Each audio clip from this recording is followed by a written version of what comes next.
the recordings went through. Ay, sobrang brightful ko. Hold on lang, ha?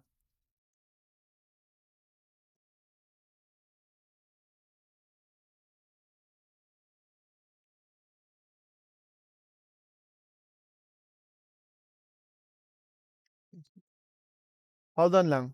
Nag-loading pa siya. Hold on lang. Is Ma'am Mona here? Let me just send the bundle to you, Ma'am Mona, ha?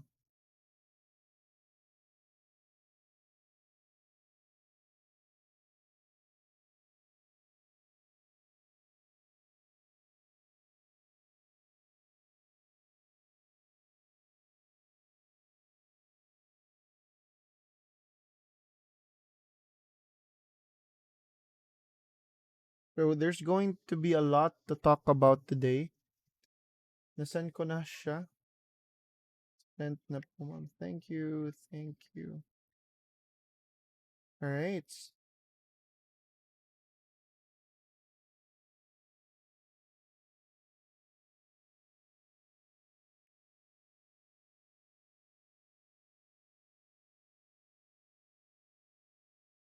Okay. So that will be... Yan, hindi ko siya nakita yung latest date sana. Alright, so naka-record na po ako ngayon. Mag-double check lang ako if the recordings went through, ha? Okay, hold on. Naglalag talaga siya.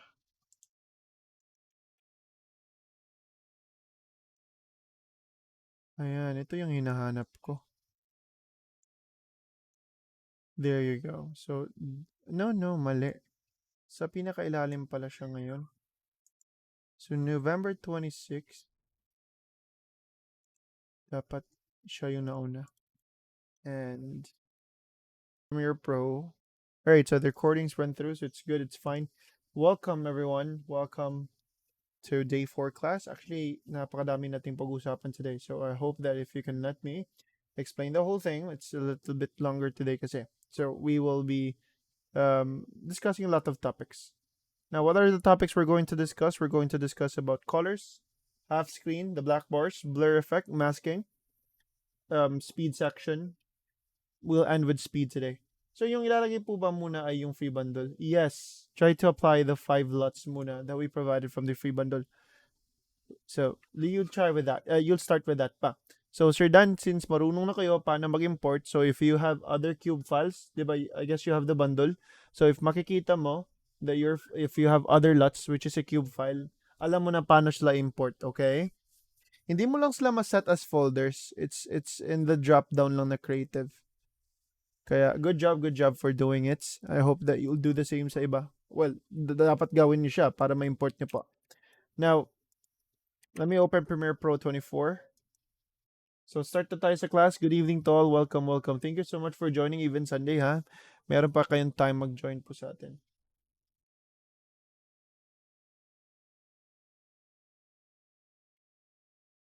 Premiere Pro unexpectedly quick while project. Ay, that's okay. Alright, so open ko muna to. The first topic will be...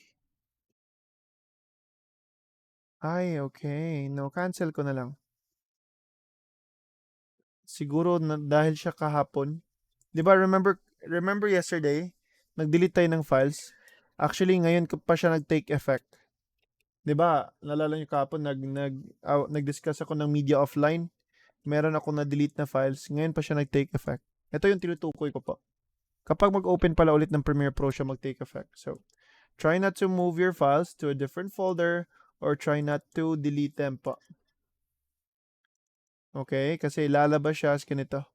As missing yung file. Wala na kasi siya from its source. Ito yung aking sinasabi kahapon. Ayan, nawala na sila. Nawala na po. That's fine.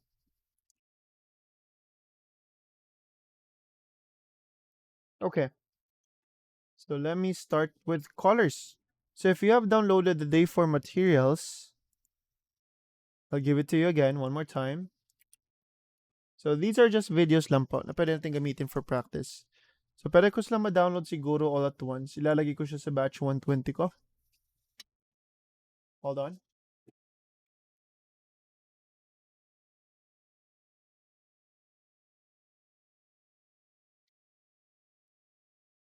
Alright, so they are still downloading batch 120. There you go. Madali lang to. So, import ko muna sila. Gagamitin ko lang to for practice. Actually, I have it in my other video na. Tapos, I want you to import the forest drone. Etong forest drone. Meron tayo nitong forest drone. It's a 4K na clip. It's located in the free footage of music natin, the free clips, right? Okay. So first of all, let me go back to the editing workspace. Now, my sequence is still 1080, but this video that we'll try to jog the timeline is 4K. So if i-jog po natin siya, expected that it is zoomed in. Kailangan pa natin siyang ma-scale down para mag-fit in siya, right? Nasanay tayo that we'll right-click and set the frame size. That's the right thing to do. But what if, like, I insisted to edit my sequence to 4K. So my sequence is 1080. Nakikita naman natin it's 1080. Then my video is 4K. So, gusto ko lang ma-edit yung aking sequence to 4K. Is it possible to edit a sequence? Yes. And where can we edit it? Hold on. Glasses muna ako. Actually, ang ino actually tipuan mo na actually. Now, to edit a sequence, like my sequence is 1080, right? Yung sequence clip talaga yung hanapin mo, not the video clip. If you try to right-click a video clip, you cannot click the sequence settings because it's not a sequence. Dapat dito ka talaga sa sequence clip mo. So you right-click your sequence, you go to sequence settings, and you change the frame size. Now, these are the only two things you need to change. Itong dalawa lang. You don't need to change the whole thing. Kapag gusto mo mag-edit ng sequence, change mo lang siya. So let me change it to 3840. So you just need to follow. If nakalimutan mo anong resolution in 4K, you can see it here. It's 3840 by 2160. So 16:9 aspect ratio. Click OK. There you go. So na-edit na po yung sequence natin to 4K. That's why our video is now fits. Now by day 5, by tomorrow, I'll teach you also how to create a portrait. Portrait po. Portrait, like yung patayo na landscape, the 9:16. So if there is a 4K na, no, sorry. Notepad muna tayo. If merong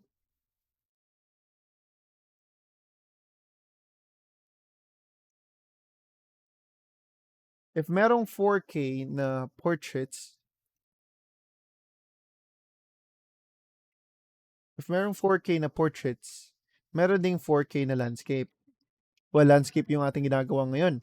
If meron 1080 na portrait, there is also a 1080, yung 1080 natin na landscape. So, paano tayo maka-achieve ng portrait? We just need to invert them. So, imagine it's 3840 by 2160. So, 4K na landscape. If I want to edit my sequence, right-click ko po siya. I go to sequence settings. Now, 3840 by 2160 po yan. It's 16:9. You can see the aspect ratio. It's showing up on the right side naman. If gusto mo maging 9:16 para maging portrait, then simple. You just need to invert. Switch mo po sila. So, it will be 2160 by 3840. So, naging 9:16 na sila. If I'll click OK below or you click enter, if you don't see the OK button, that's fine. Pwede ka naman mag-enter sa keyboard mo. That's the shortcut of OK. Just click OK. Alright. So, there was one student, nakalimutan ko, sino yung nag-chat, nag-reply ako nun. Like, there was a question. Yung question niya, yung kanyang video, I guess there was landscape, then his sequence is portrait. I'm not sure if what he's asking is, pwede po ba ma-fit in? Do you think that we can totally fit in a landscape to a portrait, like convert it from a long width to a short width, tapos mataas na height? Pwede po ba natin pipilitin siyang ma-fit in? Possible po ba? Like, pipilitin natin. Hold on. Hold on.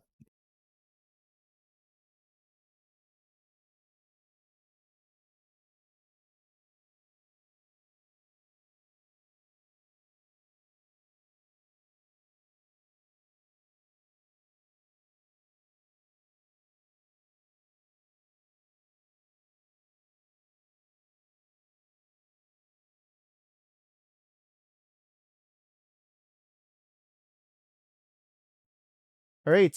Now, yes, it's possible, but it is not recommended. Why? Now, try natin siyang scale down. Tingnan natin ha. Now, just to answer your question, because there are students who assumed that we are able to. No, hindi po. Isipin mo. Let's try to uncheck the uniform scale ha. So, dito na papasok si uniform scale. Now, if we're going to scale it down, pwede naman, but you now see the whole landscape, but it's now smaller.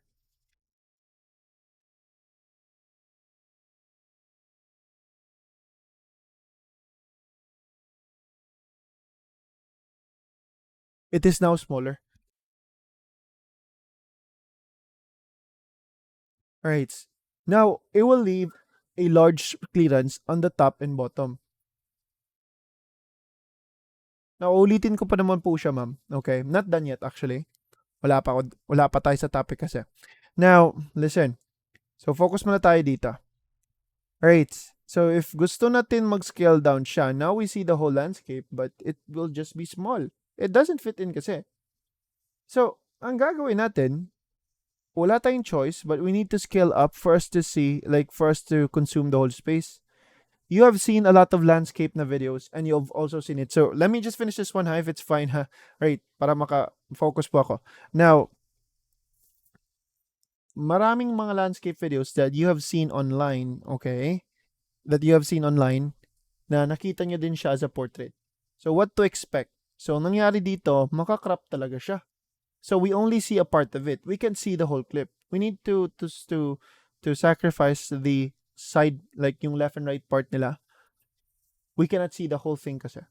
Because we don't want to ruin the whole shape, the exact aspect ratio of our video.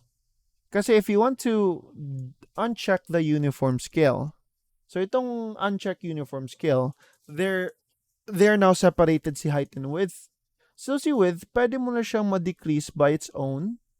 And si height, you're able to increase it separately. So you can also increase it by its own. And there you go. Your landscape is now stretched to a portrait. Do you want your video to look like this? No, definitely not. Hindi mo gustong ma-distort yung original shape sa subject mo. So we don't tolerate like videos like this. Not unless if it's like necessary, but I don't find any reason why we do this one. So, check ko lang si uniform scale. We just need to scale up and we just need to focus on the subject. Alright? So, pinapakita lang natin that landscape cannot fit in to a portrait. So, your only option is to scale up. Now, let me just right click our sequence. So, right click ko po siya. So, this is how you edit. Once again, Ma'am Marilyn. Hold on. So, right click your sequence. Hanapin mo yung sequence mo, di ba? So, right click niyo po natin sila. Right click, you go to sequence settings. Alright? And lalabas po itong frame size. Only these two that you need to change. So, ulitin ko na gagawin ko siyang 4K na landscape ulit. So, instead of 9 by 16, it will be 16 by 9. So, easy. 3840 by 2160 lang po tayo. 16 by 9 and click OK. And fix ko lang yung scale niya kasi na-scale up natin. Reset ko lang para babalik to 100. So, that's how you edit a sequence. You just need to right-click your sequence and sequence settings. Type 1. Were you able to edit your sequence or do you know where to find it? Ma'am Marilyn, how about the others? That's how we edit a sequence, okay? So, pa-confirm lang po if nakita niyo po siya. Ma'am Marilyn, do you see your sequence? Ma-right-click niyo po ba siya? And sequence settings.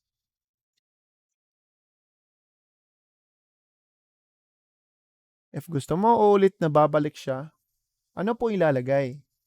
So, okay.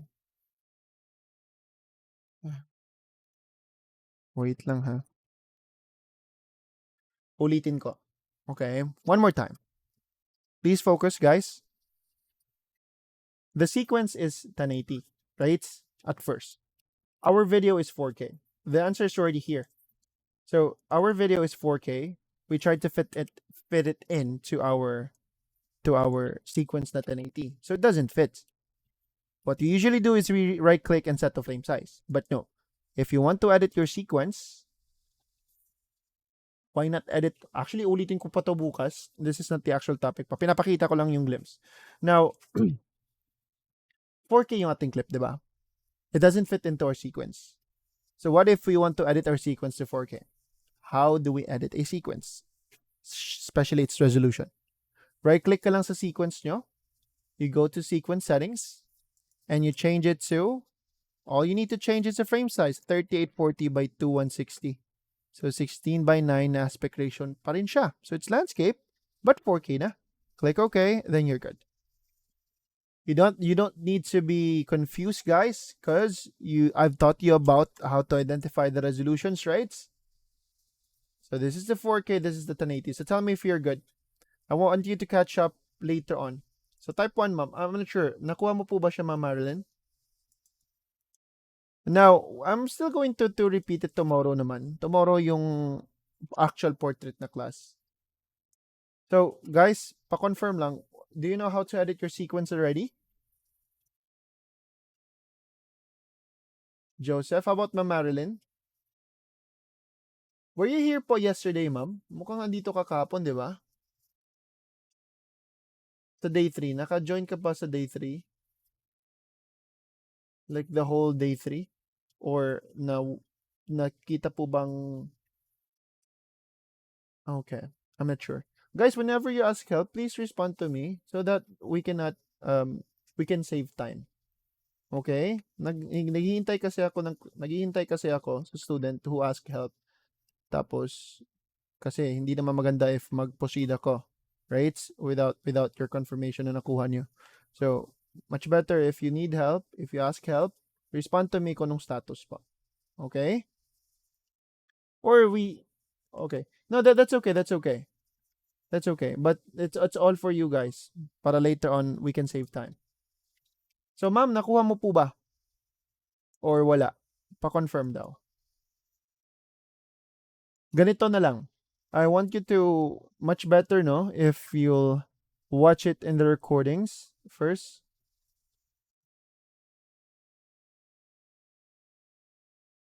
Right-click ka lang sa sequence and sequence settings nyo. Guys, I really need to proceed right now. Okay? This is really easy. Napakadali lang po niya. Right-click your sequence settings, and you just need to change the frame size.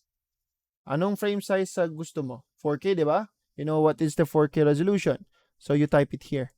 Lalabas naman yung aspect ratio nila. And you click OK. Mag-observe ka muna, ma'am. If your computer keeps on hanging, I suggest observe kasi mapapabayaan ka if that's the case. Okay? Sige. Thank you. Now, let me go to the color workspace. So in our color topic, na topic, there are two ways on how to edit colors. There's what we call color correction. So color correction is more on adjusting the lights. Tapos, adjusting lights and adjusting the colors for your video to look natural. And there is color grading, which is totally changing the color of your clip. Color grading is not my forte. Actually, mahirap po si color grading, ha? May nakita kong course na color grading but not a Pinoy course. Hindi siya Pinoy na course. DaVinci Resolve din siya. Hindi siya Premiere Pro. Pero mahal. It's $200 plus po sila. $230 po yun. Hindi na ako nag-take kasi DaVinci Resolve pa naman. But color grading is hard, ha? Hindi po siya madali. You'll learn color grading along the way if you keep watching on YouTube videos. And by experience po siya.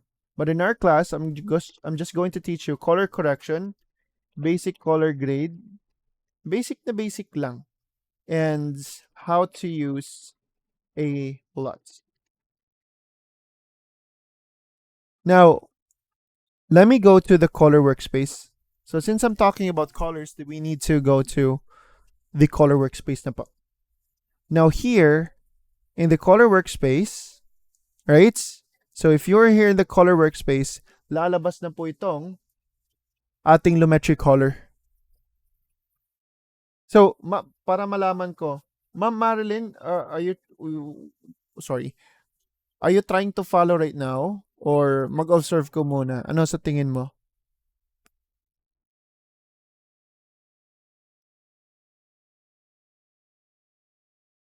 Para malaman ko po yung para malaman ko kasi nagtatanong kasi ako time to time. Maybe ma-call out kita or yung ibang students. So, are you trying to follow or mag-observe ka muna? What do you think? Sure? Kasi if gusto mo mag-follow, pwede naman po sana. Sige, sige. If it's fine for you, okay lang po ba? Sige, sige. Guys, pasensya ha. Just want to make sure na okay kayo sa side nyo. Nakakainis kasi yung naghahang yung laptop tapos you're trying to follow.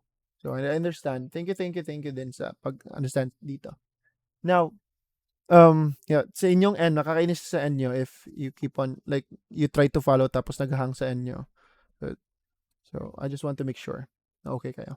Anyway, thank you, guys. Now, since I'm in the color workspace, lumalabas tong Lumetri color. Now, the Lumetri color has a lot of sections. The basic correction, creative section. Now, baka kasi naka-open kayo sa iba. Coach, bakit iba yung itsura sa panel ko, sa Lumetri color ko? Lumalabas tong Lumetri color if we are in the color workspace, ha? Now, baka kasi naka-open ka. Kasi sa iba, automatic siya naka-open. So, you just need to click the title again. Say curves, click mo. Para ma-hide mo sila. So, there are only 6 sections lang, 6 tabs. Basic correction, creative, curves. These are the 3 that I will only use. Color wheels and match will be covered by our advanced video editing. Siya nga pala, hindi ko pa na-discuss. Hindi ko na-upsell. We do have a advanced video editing course. It's a live class. It's a 5 days live class with a different coach, which I will introduce later on pa. So, color wheels and match, HSL secondary, and vignette. So, hindi po ako mag-cover sa 3. Color wheels and match and HSL secondary is covered by our advanced course. So, dito level 2. Yung level 2 is mine. Yung advanced course is still Premiere Pro with a splice of videography. So, hide ko lang po sila ha. Siya na po yung mag-cover dito. I'll introduce to him later on. I'll introduce you to him later on lang. Now, basic correction muna tayo. We just want to color correct this clip. And for others, I guess napunta po kayo sa Lumetri scopes on the top left. I guess lumalabas tong Lumetri scopes, which is normal. Kasi nasa color workspace tayo. So usually, napunta po si student sa sa Lumetri scopes, which we do not use. I don't use Lumetri scopes kasi. Kaya it's okay if we are in the effect controls lang of our clip. So just stick to the effect controls lang po. So let me open the drop down kay basic correction.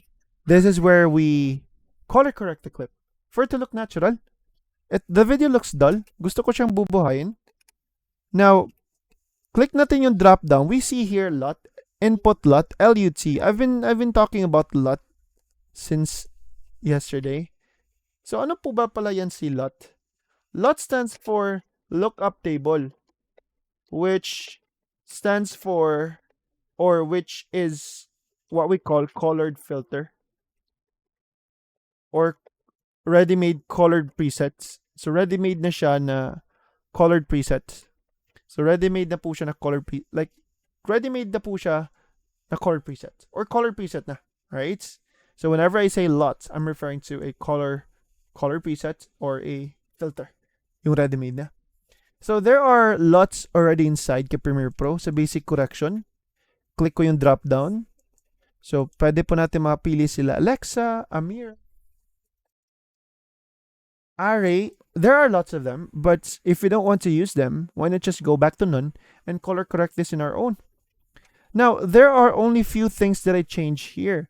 So, pinapalitan ko lang whenever I color correct is usually the temperature, saturation, and especially dito sa lights, ang pinapalitan ko dyan is the exposure, contrast, and highlights. These are the usual 3 things that I change kapag overexpose yung video. So there will be a time kasi if we shoot our own footage, may times na sobrang liwanag, overexposed, parang against the light, or sobrang dilim din. That's why sometimes it's okay to color correct them, especially adjusting dito sa lights. The rest I don't use it, okay? So let me just increase the temperature. So here's the temperature. It's yellow sa right, blue sa left. Kapag yellow, mainit siyang tingnan, warm. But if we drag it to the left, it looks cold. Babagay-bagayin mo kasi siya. What if nasa Baguio ka? Or nasa lugar ka na totally cold talaga yung area. So, you can drag it to the left to make it blue yung temperature or maginaw na siyang tingnan. Don't use the full intensity kasi halatang halata yung edited siya. So, at least halfway lang sa temperature. So, it's a cold area right now. Tint, I don't use it, but tint focuses on changing the bright parts. Ano po ba yung mga maliwanag dito? Itong langit. So, if I'll change it to the right, maging pink na siya. Yung langit. And green if gusto ko maging green. But if hindi mo gustong palitan sila or if you want to reset them back,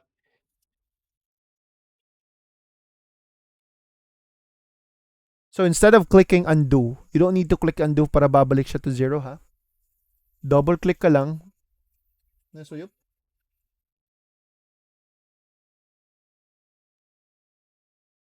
Double click ka lang to reset the slide. Saturation is a game changer. It increases the colors, the intensity of the colors of our clip. I'll try to use the saturation later. Itong exposure, contrast, and highlights muna. Now, the video looks kind of dark. So, if you increase the exposure, but if you increase it too much, against the light na po siya. So, konting-konti lang. Yung colors natin na topic, medyo boring po siya. But bear with me, we need to discuss this one kasi there are things that's important din dito. Now, increase ko lang sa exposure, but konti lang. So, 0.5 siguro.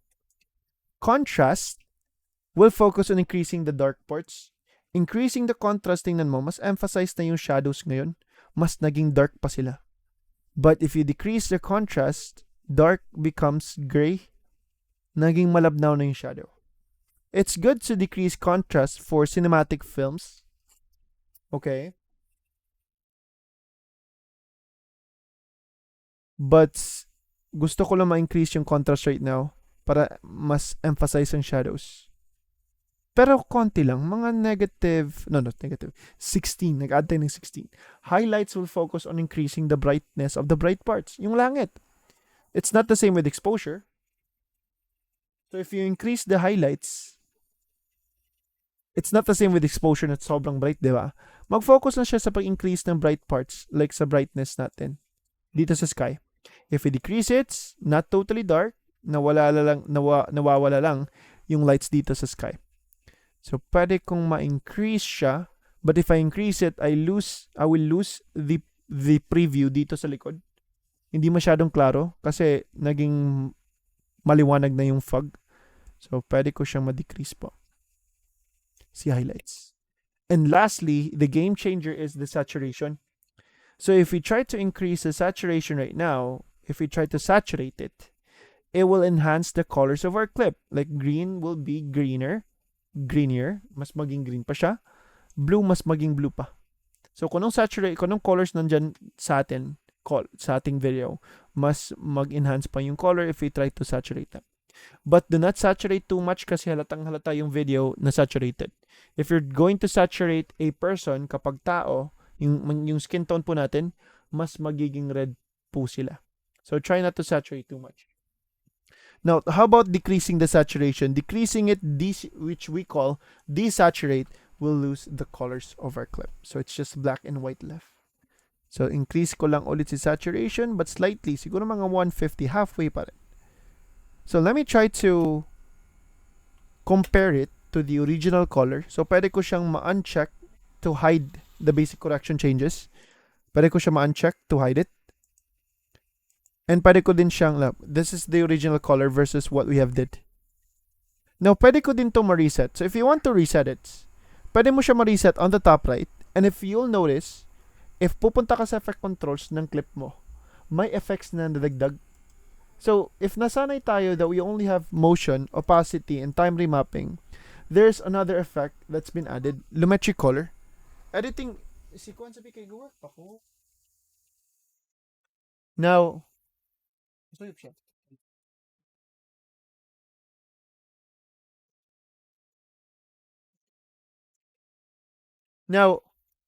lalabas siya as a lumetri color effect.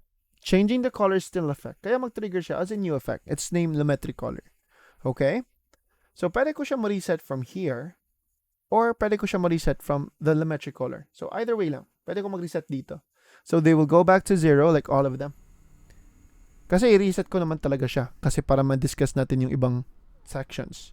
Now, if you try to use auto color correct, it's good, but it's really up to you. Hindi ko masyadong trip si auto color correct. So, if I click the auto, siya na mag-color correct sa clip.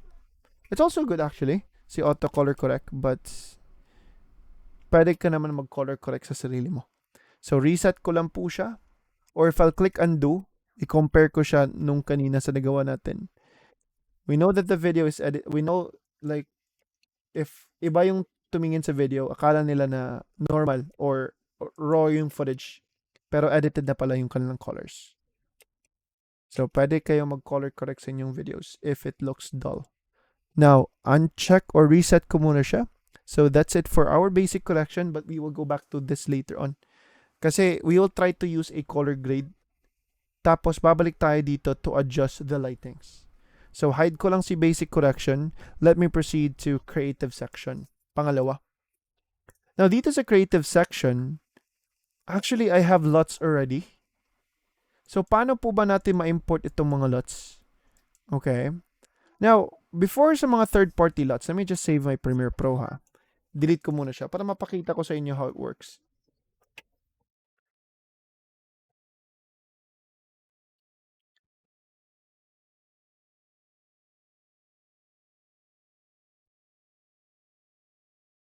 Right-click, open file location, Lumetri, LUTs, and creative.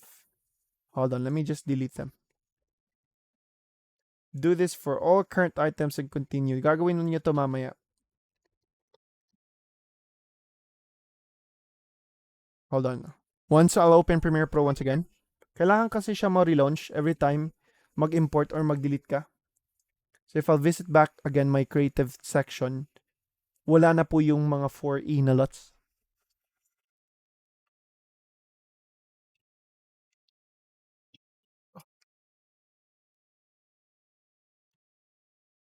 So,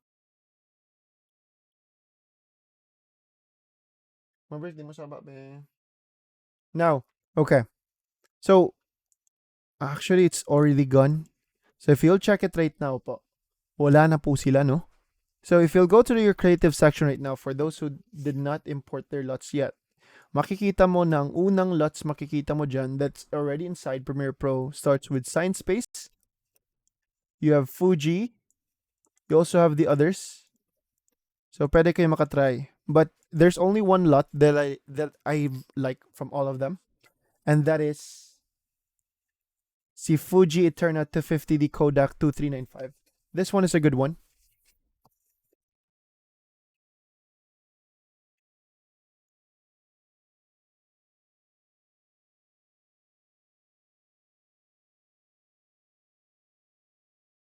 Pero, dali. Now, right. Click ko muna tong, sorry. So if you don't want the LUTs there, so if Fuji Eterna 250D Kodak 2395, this one is a good one. But mas ma-appreciate mo pang LUT if you try to use it to a raw footage. So, may sample ako sa footage na kuha ko sa GoPro before. Now, there are actually 3 clips here combined into one clip. So this is clip 1. Medyo mataas siya.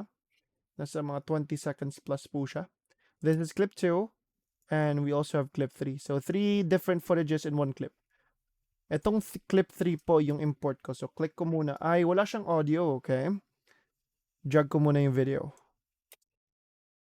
So here's another challenge. So Ma'am Marilyn and the others, ito po yung tanong nyo ulit. Okay, si Jerson din, no? Now, my video is 1080. So ang video natin, makikita natin ng resolution ng video info niya is 1080. Tapos ang sequence natin is 4K. So definitely it won't fit in. Like 1/4 lang siya, di ba? Sobrang liit niya. So paano po ba natin ma-edit yung sequence natin? Huwag kang mag-set to frame size. Para ma-practice kayo paano mag-edit ng sequence. So my sequence, this is 4K, papalitan ko to 1080. Papalitan ko to 1080 pa. So right-click ko lang yung aking sequence. Right-click ko lang po siya. I go to sequence settings. and edit ko to 1920 by 1080. So 16 by 9 pa rin siya, but 1080, it's a smaller resolution na. Click OK. There you go. So my sequence is 1080, so as my video. So that's how we edit a sequence. Pinapakita ko lang kanina para ma-practice kayo. Where can you edit your sequence? And you can explore whichever resolution na gusto mong itry. Okay?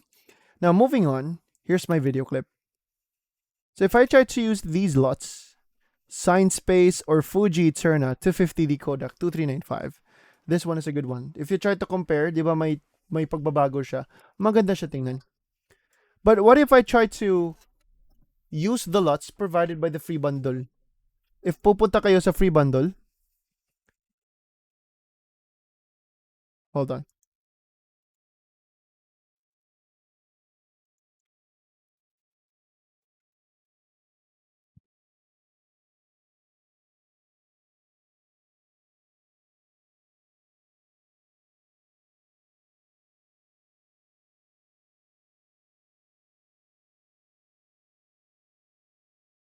Alright. Sorry, sobrang kulit ng anak ko. Now, okay. How are we able to import these LUTs from the free bundle? Itong dito slots, itong 5 of them. Because if you know how to import like at least 5, then you know how to import if you have 20 more LUTs, 30 more LUTs. So, itong mga LUTs, ang file type po nila is a cube file. Take note. Cube file po sila usually. Kapag cube file, paano po ba natin sila in-imports?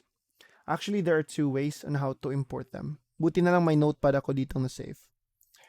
So, 2 ways on how to import LUTs. So, the first way is individually and temporary din.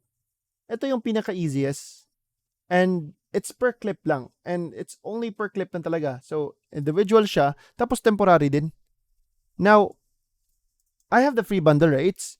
So, ito yung sample kung paano ma-import. Like, if you just want to try, click mo tong browse in the drop-down dito sa creative section, sa look na drop-down. Click ko si browse or custom. Click ko si browse, right? And I'll go to my free bundle. However, pupunta ako sa LUTs. However, I'm only able to only choose one. So it's one at a time lang yung ma-import po natin. So how about I'll import one of my favorite, si Warrior. Nabigay ko po siya. So, select ko po siya, click open. There you go. Now here's the LUTs. However, it's only for this clip lang po. So, it's only for this clip. So, if you have other clips there, import ko tong pangalawang clip ha. Click ko I for intro, O for outro. Drag ko yung video. So, if I'll select my other clip, tapos pupunta ako sa creative section, wala na naman. Kasi kailangan ka naman mag-browse, tapos hanapin mo, and select naman one more time. Okay? Now, that is how we import them temporarily and individually. Click ka lang sa drop down and you click browse. How about I want to import them permanently? So we're not going to do it in Premiere Pro while Premiere Pro is open. Kailangan po kasi nating ma-close si Premiere Pro because we still need to relaunch it. So save ko muna siya. Hindi ko lang siya i-close si Premiere Pro. Papakita ko lang. Now here are the notes. So importing them by group and permanently. So first, before we go to its file location, hindi po makita ang source para ma-browse. Source. Are you in the Lumetri scopes? Source screen po ba tinutukoy mo? Baka na-close mo siya. Try to reset to save layout daw, sir. Glorian. Pa-reset daw. I guess babalik yan. Magano tinag? Bibiro.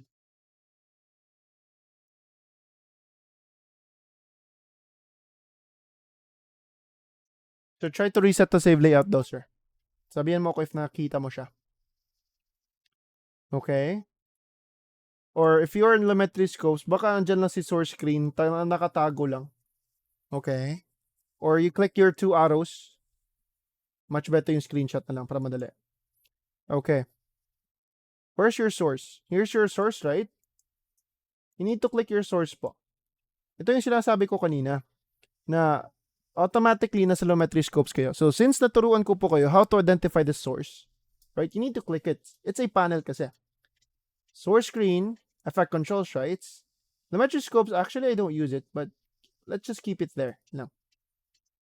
Alright, you're welcome. So you need to start identifying the panels, guys, ha? Kaya po napafamiliar ko yung mga panels sa inyo the other day, like the effects panel, right? And pwede po natin sila ma-move. So try to identify them. The source screen, the effect controls, but there are others that I don't use. Now, anyway, good job. So, paano po ba natin sila ma-import by group? So, importing them by group permanently. Okay. First, we must copy the cube file. Copy muna natin. Let me just send it to you. Send ko siya sa Zoom. I'll also send it sa ating group chat.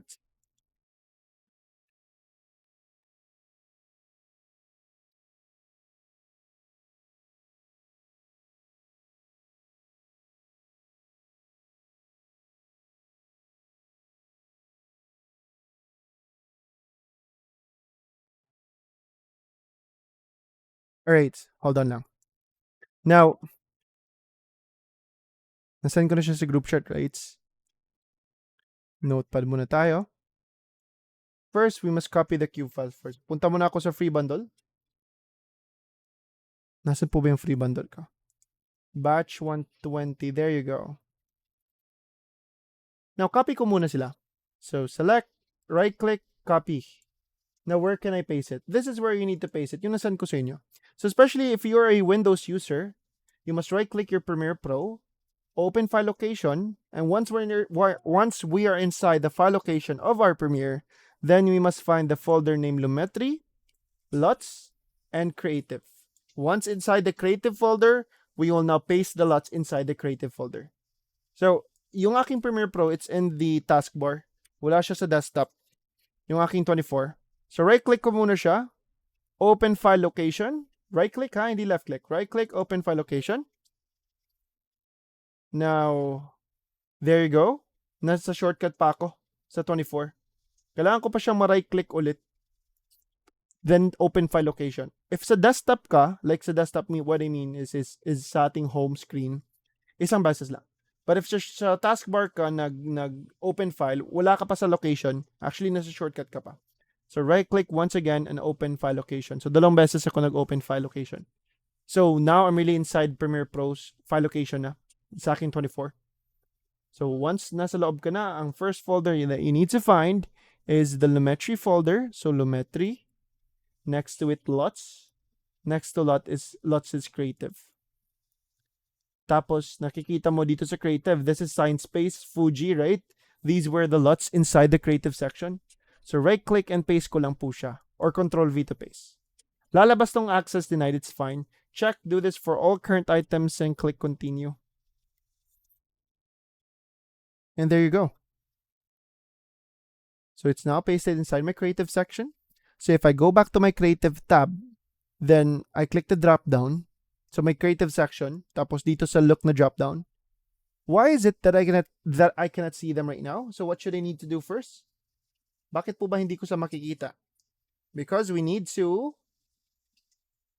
what? Relaunch your Premiere Pro, correct. So, kaya po ako mag-save sa project. Kasi if I'll open Premiere Pro once again, it will now be available. So, for it to take effect, whether deleting or importing, kailangan ka talagang mag-relaunch para mag-take effect yung changes. So, if we go back to the Creative section, they are now available permanently. Every time you have a new project, it's now intact to your Premiere Pro. Hindi na po sila nawawala. Okay? Not unless if you delete it from its source, yung sa Creative folder. So, guys, that's how we import LUTs. So, type 1 for those who were able to import LUTs in their end. Type 1 po. Good job. But, guys, huwag kayong mag-alala. If hindi po kayo naka-catch up, you can watch this how to import LUTs in Premiere Pro by Windows and Mac. Meron po bang Mac user dito ngayon? So, kay Mac user, baka magtataka kayo. There's no file location, open file location kay Mac, ha? Kasi kay Mac, it's actually show package contents. Hold on, nasan po ba yan? Show package contents. Finders, applications, finders, tapos punta ka kay application. Hindi lang ako makapagbigay ng sample kasi wala akong Mac ngayon. But nanood tayo ng video dito sa ating YouTube video na Mac user nung panood natin paano sa mag-import. So, finders, kasi ang tawag po sa open file location sa Mac, it is show package contents. So, once na sa show package contents ka na, it's the same folders na papunta sa creative section. So, select, pwede niyo po siyang gawin for Mac, but I want you to catch up, please. Now, let me proceed to Premiere Pro once again. So, that's how we import a lot. But take note, what if you have a project, tapos gusto mo sa project mo, all of your videos will be the same color. Like usually, maganda talaga kapag one theme lang lahat, diba? One color lang po sa lahat. So what if I wanted this warrior na lots? I like this one, actually. We know that the video is edited, but still, it looks fine. Hindi siya exaggerated tingnan. Now, my warrior na lot looks fine in my clip 1. But it doesn't look fine in my clip 2. Bakit? Tingnan mo yung daan, nakakasilaw, overexposed, right? That's why if you insisted to still use the lot, you can still use it. You just need to adjust its lightings. Kaya sa pag-adjust sa lights niya, that's why we need to go back to the basic correction and adjust the lights. Kaya sinasabi ko, sa exposure, contrast, and highlights is very helpful. So decrease ko lang yung exposure niya kasi yung daan nakakasilaw. So tingnan mo yung difference ba. If we decrease the exposure, mas okay na yung daan, hindi na po siya nakakasilaw. Contrast, decrease ko siya to make it smoother, yung video. And highlights, increase ko lang a bit. So there you go. So tingnan mo yung changes. If you try to uncheck it, to hide the changes sa basic correction, versus what we have color corrected. Di ba may changes talaga? So it's not bad to use a lot. Sometimes they just need color correction. That's why we need to adjust the lights. Okay? So let me just click reset here. Para babalik sila to none, to 0. So nag-reset ako sa buong Lumetri color. So we just visited the creative tab for us to import the lots. So pwede po kayong maka-import ng 30, 40 lots in total para malagay po sila sa creative tab.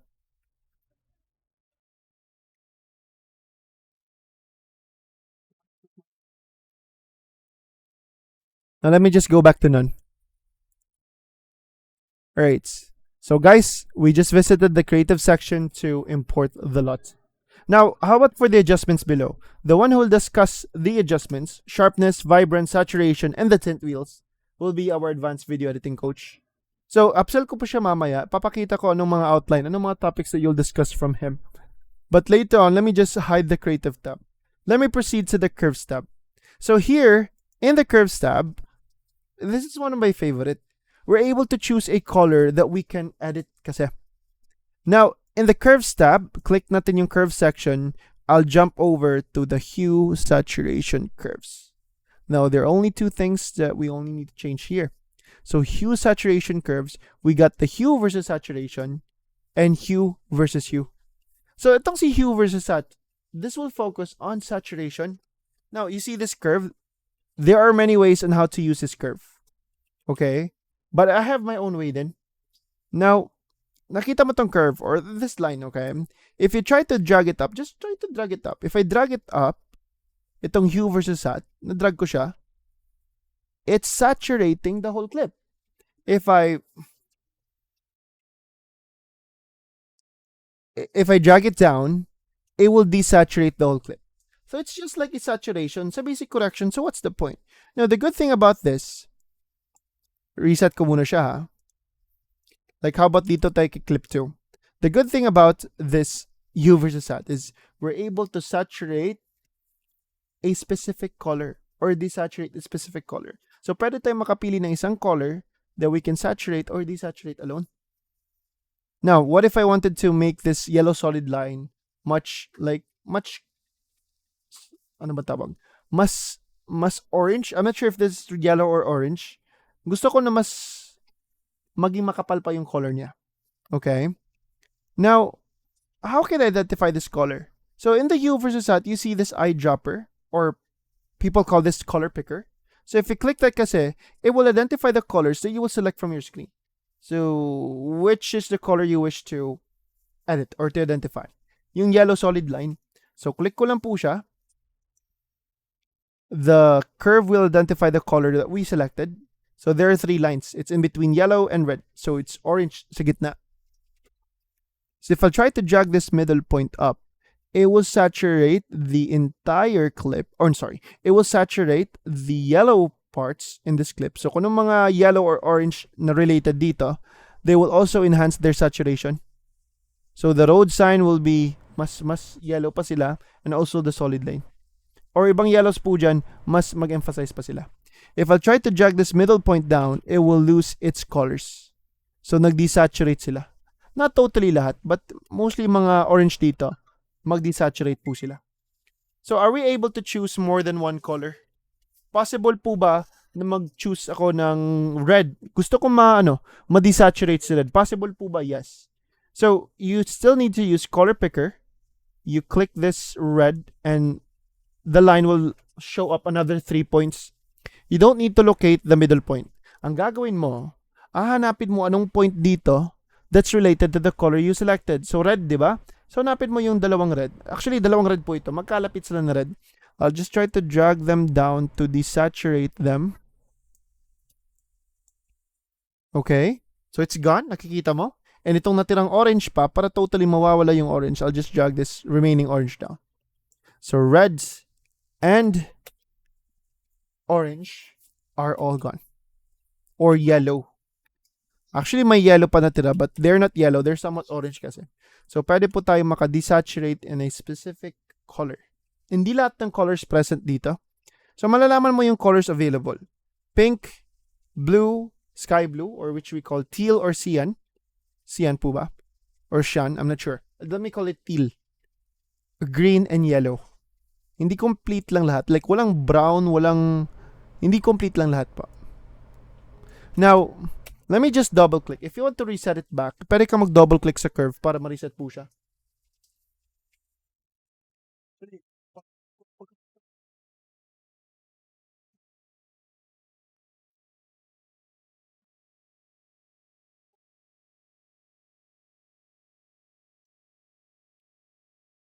Now, how about desaturating the green environment? Like yung mga green dito sa clip. Itong mga trees, mga plants, mga grass, gusto mo ma-desaturate. I know that you have seen videos online. Paano nila nagagawang mawawala yung colors sa mga trees, di ba? So, color picker, hue versus hat pa rin ha. Select ko yung green. If I'll try to drag the middle point down, it will desaturate, but not all of the green. Kasi there are different types of green here. May yellow green, may mint green, may dark green. So, you're not limited with just one color. You select the color picker, select mo yung color you wish to remove, the point, lalabas lang yung points po. So, if may natira pa, select them up until you're good. So, I guess, actually may natira pa. Konti na lang. That's not actually green. It's somewhat blue-green. So, click ko lang siya. Dito malalagay yung point. Malapit dito pa. Alright. So, if you play it, not all of the green parts will be gone, but mostly, it's gone. Like 90% po. It's desaturated. So, we can choose a color that we can saturate or desaturate alone with the help of hue versus hat. Kasi if masking po ito, napakalaking trabaho ng masking. Malaking trabaho po siya. I'll introduce to you masking later on. So double-click ko muna to reset. That is hue versus hat. We also have hue versus hue. So if I'll try to drag this up, so pwede ko siya ma-increase and decrease. So si hue versus hue, papapalitan talaga yung color. Like if nagtataka kayo, bakit po ba nagagawang violet nila yung mga green or mga trees? Bakit po ba naging pink? Anong ginawa nila? Gumamit po sila ng hue. Okay? So double click ko muna to. What if I want to change the color, like the green colors in the clip, like to pink or violet, then select ko lang si eyedropper or si color picker. Select ko yung green parts and I'll just drag them down or up. So color picker ko lang po sila to change their color.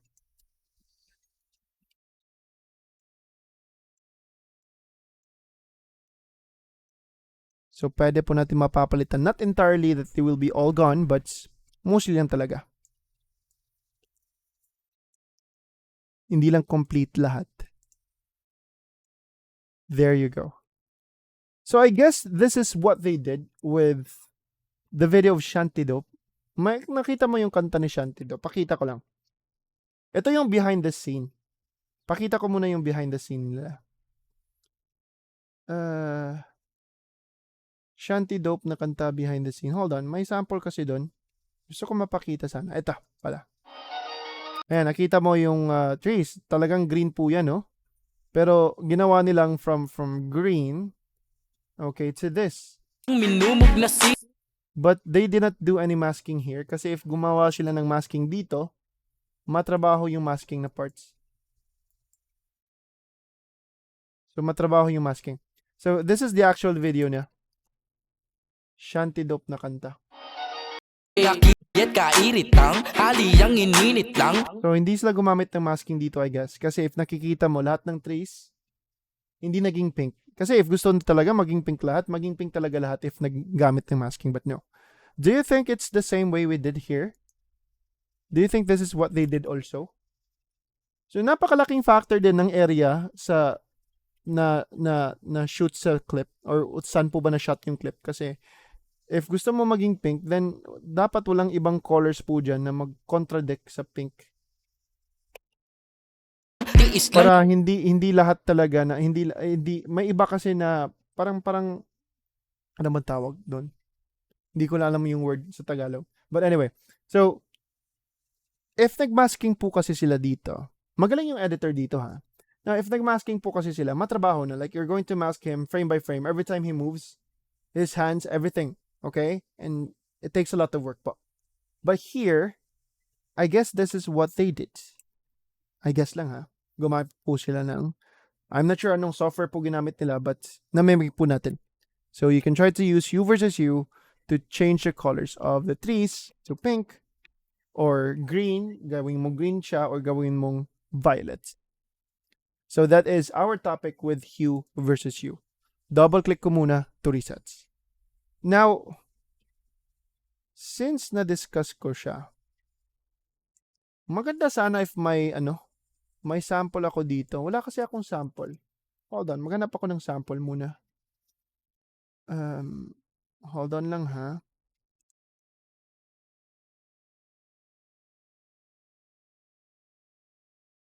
Matrabaho po siya if I'm going to do it with a bike. So, ay, wala akong sample. Maganda sana if meron. Now, I'm just going to introduce masking sa next topic. So guys, that's it for our colors to topic. So recap lang, ano po bang topic na discuss natin? So we went to the basic correction. Okay. For us to change the temperature, the saturation, and the lightings. Now, we went to the creative tab for us to import the LUTs. So you need to import the LUTs, okay? Kasi dito po natin usually nalalagay ang LUTs sa creative na dropdown. Let me just go back to none. And curves tab, bumisita tayo curves tab to try the hue versus add and hue versus hue. Itong hue versus luma, it's like the lumens. I don't actually use it. Or parang siyang gamma ng video. No, I don't use it. Kaya try not to use it lang. So it's only hue versus hue and saturation ang natry natin. And let's proceed to our next topic. So what is our next topic? Mag-timestamp muna tayo. Actually, hindi ako naka-timestamp. Naka-post po ba ako sa timestamp yesterday? Mukhang naka-post ako sa group natin. Double check ko lang. Hold lang muna ha.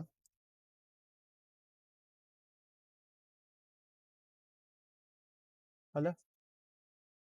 Oh yeah. Hold on.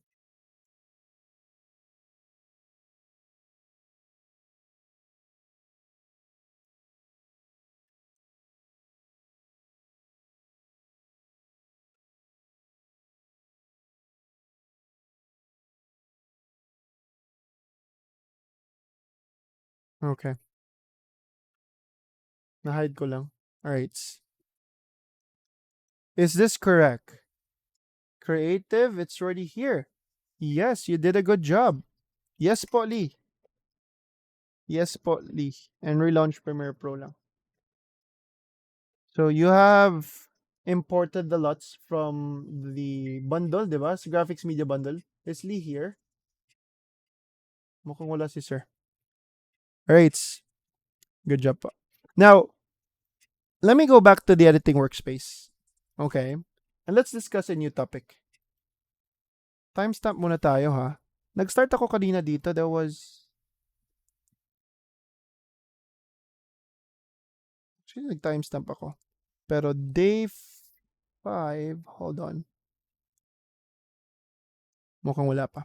So day 4, batch 120 timestamp. Nag-start po ako dito sa Lumetric Colors at 10 minutes. Lumetric Colors. Now that is what time's recording? 1 hour and 34 minutes. Yeah, 1 hour lang and 1 minute. That is Gaussian blur and masking. Gaussian blur and masking. Actually, mukhang hindi pa ako dito na parts. Dito pa tayo sa cinematic black bars. So, ano pala po yung cinematic black? Doon po pala sa LUTs, pwede ma-preview bago siya ma-import. Minsan kasi may mga LUTs na di kailangan.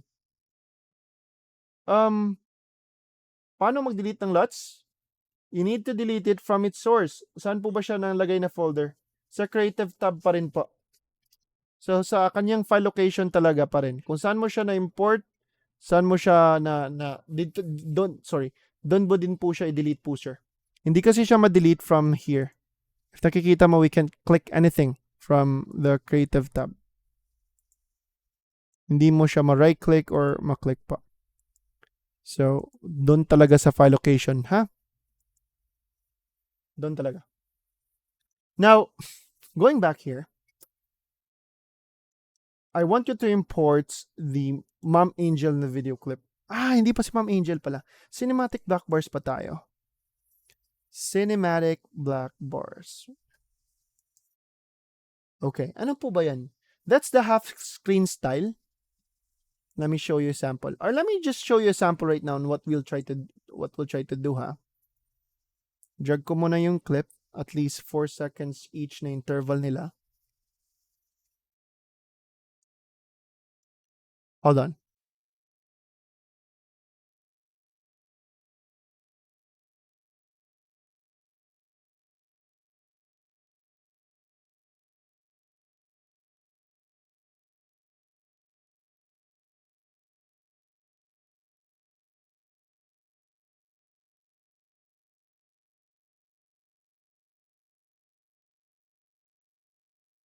Right.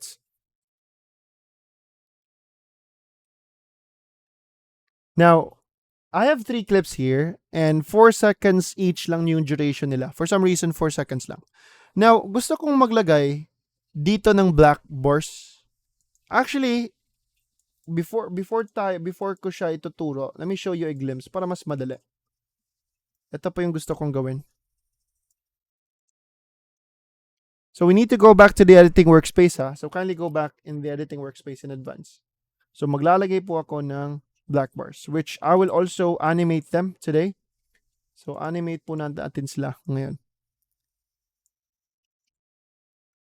I'm just showing you a glimpse first how it works. So we can see that there is a black bars that went into the top and bottom of our clip para half screen na yung clip natin. And nag-animate po sila. So makikita mong gumagalaw. Hindi lang nagpapakita agad but gumagalaw pa sila. So how are we able to apply black bars and also how are we able to animate them? So this is what we'll try to do. Now, before that, ano po pala yung effect na ating kailangan i-apply sa clip to apply the black bars?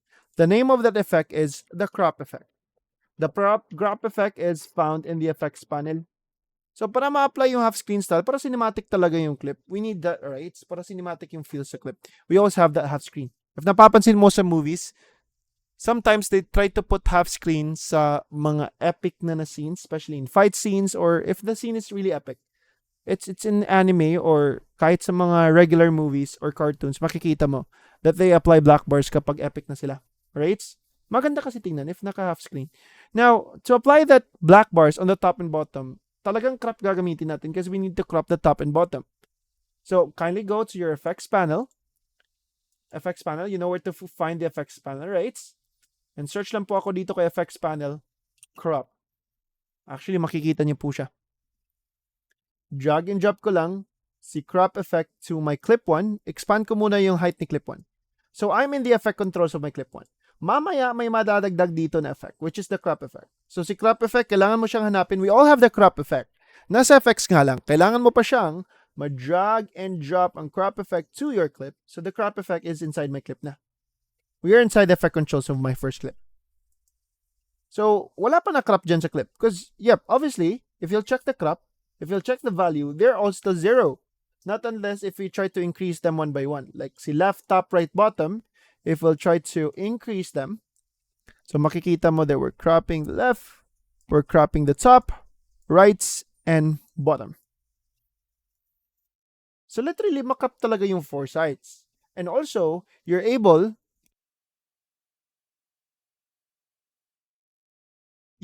to soften the edge of your crop. So itong edges, we're able to make it soft by blurring. Nakita mo tong edge feather? So whenever you find a word feather that's somewhat related to blur, similar to blur, so it's like edge blur tuloy. Kumbaga, if we try to increase the edge feather, tingnan mo. Ayan. So, nag-blur po talaga ang kanyang edges. Okay? So, let me just click reset here. Babalik siya to 0. And to apply the black bars, it's easy. We just need to increase the top and bottom lang to apply the black bars. And how much is the percent? Is the percentage po?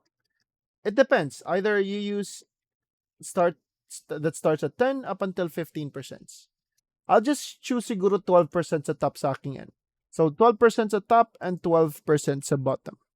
So if you play the clip, we have the crop effect already from top and bottom to clip 1, but not in the other clips pa. So if I want to apply the crop effect to the rest of my clips, like what if I still have there 20 clips pending after? What if madami akong clips right after pa? Do I need to apply the crop effect one by one? Do you think it's necessary to apply it?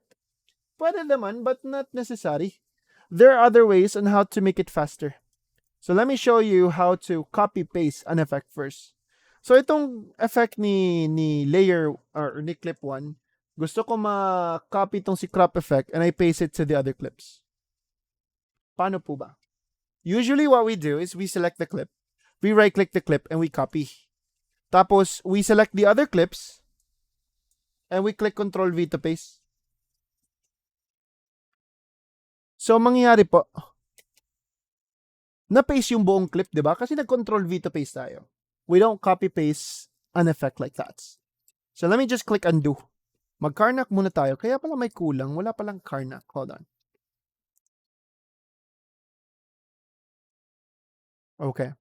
So, we do not copy-paste clips like that. Alt-drag? No. Alt-drag is still copy-paste. Okay, actually, yes. Yan yung naturo ko. But, no. It's duplicating. It's pasting the whole clip. So, we just want to copy and paste the effect of clip 1. So, how? There are 2 ways. So, listen. 2 ways po. The first way is we can right-click clip 1 and Ctrl-C to copy or copy. Tapos, pagpunta sa ibang clips, you select them. Instead of clicking Ctrl-V to paste, no. Instead of that, we can right-click the clips na select natin. And if meron man tayong remove attributes yesterday, which removed yesterday po ba yan? Yeah, yesterday, right? Nag-remove tayo ng attributes, which is removing the effects. Meron ding pasting the effects, which is paste attributes. Makikita natin nasali si crop. If we click OK, it will paste the attributes, which is the effects. Alright? So, undo muna tayo one more time. Select the clips, right-click, paste attributes, and OK. That's the first way. But I don't use the first way, actually. Let me just click undo lang nung hindi ko pa na-apply. The second way is rerekta po tayo or magdidirekta or rerekta po tayo to the effect controls of our clip and we select the crop effect mismo. So itong crop effect na naka 12% sa top and bottom, I'm going to select it, the crop effect mismo. Right click and copy ko siya. So dito tayo mag-copy. And if we go to the other clips, how do you paste once again? Yung pinaka-easiest way to paste, yung Control V. Di ba? Paste lang. So you've only pasted, undo ko ha. So we went to the crop effect, right click, copy, or Control C to copy. I go to my other clips. What if there are lots of them? Control V to paste lang. And they will be applied. So that's how we copy paste an effect. Type 1. Were you able to get the idea on how to copy paste an effect, guys, before it proceeds? That's how we copy paste an effect. Now, good job. Alright, but that's not that's not what I will use. Hindi ako magka-copy paste. So let me just click undo lang and delete ko din yung crop effect ni clip 1. So to delete the effect, the crop effect of clip 1, I'll just select the crop effect and delete, or right click and clear. Same way. So wala na silang crop effect ulit. So instead of applying the effect directly to the clip, I'm going to use an adjustment layer instead. So nakita nyo, may nilagay ko na clip on top there, right? What was that? That was actually called the adjustment layer. And we all have it. We all have the adjustment layer. See, so the adjustment layer is a transparent layer. It's invisible. It's transparent. Usually, adjustment layer must be put on top. So it must be an overlay. Dapat sa taas po siya. So if it's transparent, if it's invisible, so what's the point of an adjustment layer? Ganito po kasi. First, let me try to find, how are we able to find or create an adjustment layer?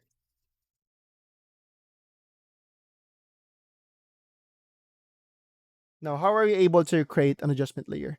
So if you go back to your project panel, please, kindly go back to your project panel, guys. Project mo, not effects project. In the bottom right, do you see this new item na icon? Visible po ba sila? New item. So if you click this new item, makikita mo si adjustment layer dito. You click it and you just click OK. Make sure that the resolution of your adjustment layer na clip is the same with your sequence, not 1080. It's fine. Click OK. That's the first way on how to create it. Just click the new item in the bottom right and adjustment layer and you click OK. There's also an alternative. Pwede ka din maka-right click on the blank space in your project panel. Dito sa blank space. So if I right click at this part, I go to new item still and adjustment layer. Click OK. Now you can create multiple adjustment layer, depends on their role.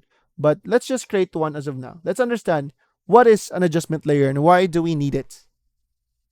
So it's a transparent clip that we just need to put on top of our clips. Either kay layer 2 or layer 3, it doesn't matter.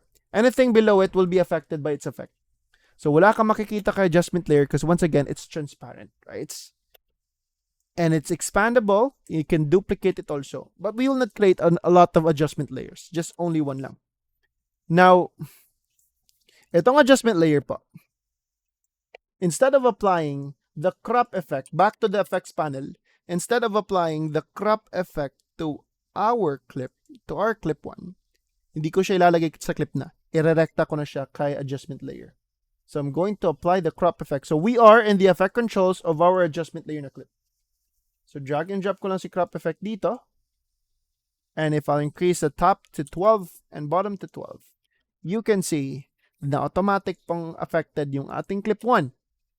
Kasi under siya sa adjustment layer na may crop. And also si clip 2. So kung hanggat saan po nagpapakita si adjustment layer, kung hanggat saan po yung duration niya, hanggat dyan po siya mag-take effect. If naputol na yung duration, well, it doesn't take effect.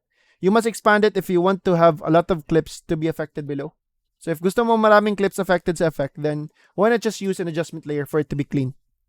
It's not just crop effect ang malalagay natin kay adjustment layer. There are lots of effects that it's in the effects panel na pwede mo ma-explore soon. So it's not just a crop effect that we can apply here. We can also apply colors.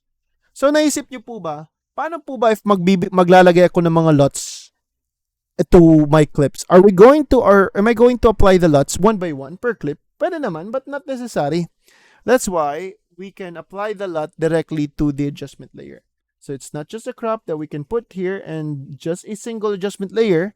We can also apply other effects. So if I go to colors, maglagay-lagay ako ng LUTs, and there you go. So yung aking adjustment layer, may crop effect pa siya, may lumetri color pa, may LUT pa. So you have saved time.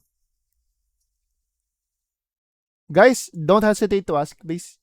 Are you good on where to find the adjustment layer? And why is it that we need to use an adjustment layer? Yes, I use adjustment layers. Or if you'll see editors online, they actually use adjustment layers. Kasi what if I have new clips na? If I have more clips, pwede ko lang siya ma-expand. So, mas marami yung affected. But may minsan nga, ginagawa ko siyang finishing touch. Like, mamaya na ako maglagay sa adjustment layer, tapos na ako sa lahat. Okay. Go ahead, please. Adrian? Sige pa. Pwede mag-unmutes.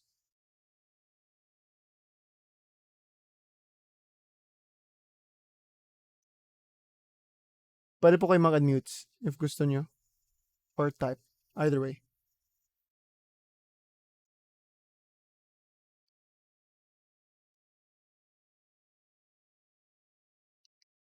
By adding the adjustment layer, will it change the resolution of...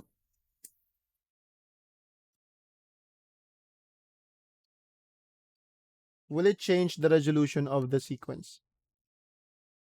What are you worried about? Are you worried about the black bars na yung black bars na add sa screen natin? Or just the adjustment layer alone? So, ano po yung gusto mo sanang, bakit mo siya natanong? Ano po yung naisip nyo?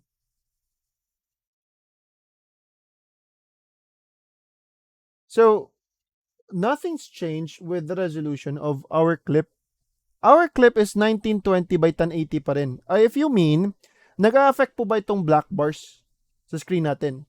Like, lumiit na po ba yung resolution tuloy? Like, naging maliit na po ba yung kanyang height? If that's the case, I guess that's not the adjustment layer. That's the crop effect that you're referring. Wala po. It's still 1920 by 1080. May black bars nga lang sa top and bottom. So either if wala or meron. Okay, but it's still 1920 by 1080. Originally, ito pa rin po siya. So walang nagbago. Na-crop lang talaga yung top and bottom.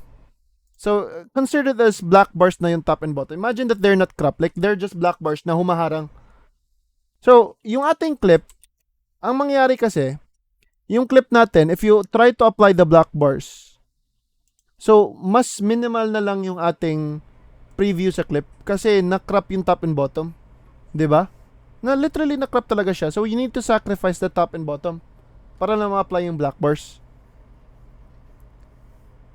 Kasi hindi pwede kasi na makikita pa natin yung buong clip tapos andyan din yung black bar. So we need to sacrifice the top and bottom of the clip. Talagang maano siya. Talagang ma-crop and top and bottom. Okay? So it's the crop effect that you were asking. Sige. So that's the only disadvantage if you try to apply black bars. Maka-crop talaga ang top and bottom. So if may gusto ko na part dito sa bottom, matatabunan talaga siya. That's what you mean, right? Now, that's why, if you want to have a cinematic shot, cinematic black bars, kaya yung ginagawa siya, they must have a wide angle shot.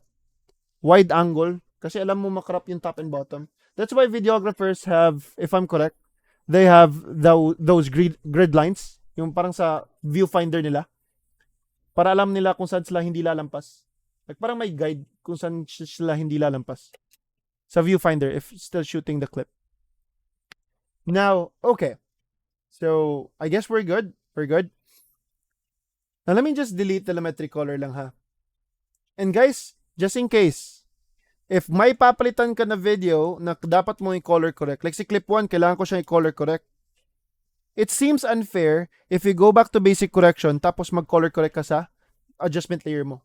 It's affecting the other clips, diba? Kasi you're only using one adjustment layer. That's why you need to cut it, kung saan mo gustong mapapalit, like kung saan mo gustong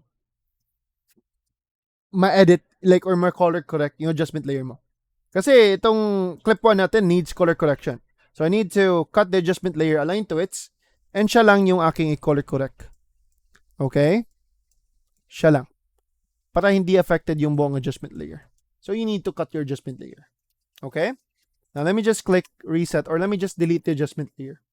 So before we take our break, let us discuss about animated black bars. So guys, kindly confirm, do we know how to easily apply the crop effect, the black bars to our clips?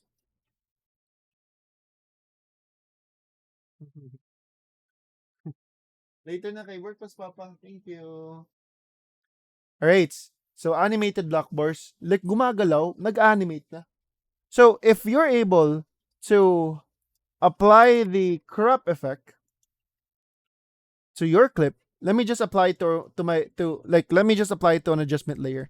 Drag and drop ko muna siya. If possible, na ma-apply yung crop effect to adjustment layer, yes, possible, right?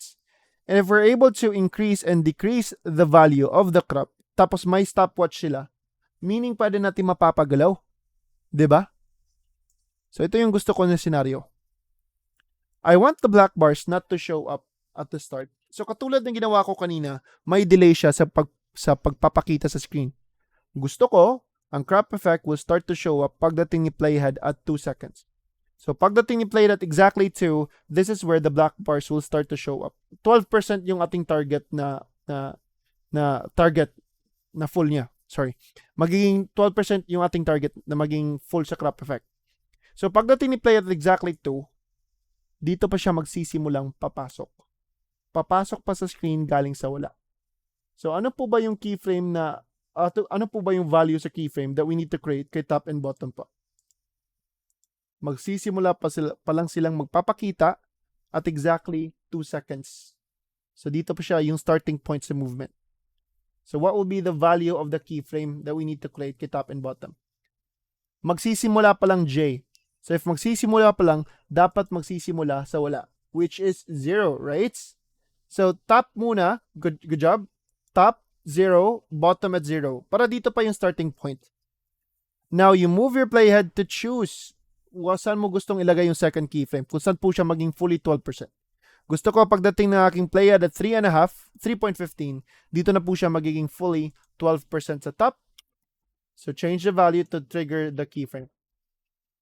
So dito na siya maging fully 12% at 3.5. So if we play the clip from the top, anything before 2 seconds, there's no movement pa. Dito na siya magsisimulang papasok sa screen pagdaan ni playhead at 2 seconds. So pagdating kay 2, nag-start siya at 0, right? Unti-unti na siyang lumalaki, going to 12%. So it must start at 0 kasi if mag-start ka at 5, may makikita ka na na-crop sa start. So dapat wala pa siya at the start. So from 0 to 12. And if there is an intro, so nakuha mo na siya J, right? Ulitin ko deactivate ko muna sila to turn off the animation, to delete the keyframes, and click reset to the crop effect. So what if I wanted it to start showing up at 1.5 second, 1.15? Toggle animation sa top and bottom at 0, and exactly 3, or siguro 3.5, dito na siya maging fully 15 or 13% siguro, 13% tuloy. So if you play it, you can see that it's going in pagdating ng 1.5 from 0 to 13, and I wanted an exit. So if pumasok po siya, I wanted it to go out at exactly 5 seconds. Mag-outro na siya na naman. Or at exactly 6 seconds. Add keyframe ka lang for second and third keyframe to not move para stagnant lang sila na 13% for both. And pagdaan ni playhead at 6 seconds, dito na siya mag-start mag-outro. So from 6 going back to 8 seconds, this is where it go back to 0. So from 0 to 13, then the other pair is 13 to 0. Right now, their movements are all linear. It's just a straight line in the velocity speed niya. Velocity line nila. So what should we need to do to make it smoother? First keyframes, sabay sila. Right click, what should I do? We need to first keyframes, right click. We need to click what? Click po, ano? Ease out, correct. Ease into the second keyframe, then continue, ease out, and ease in. If I'll try to click the drop down, you can see that the velocity is now curved. So we can have a smoother intro and outro to our black bars.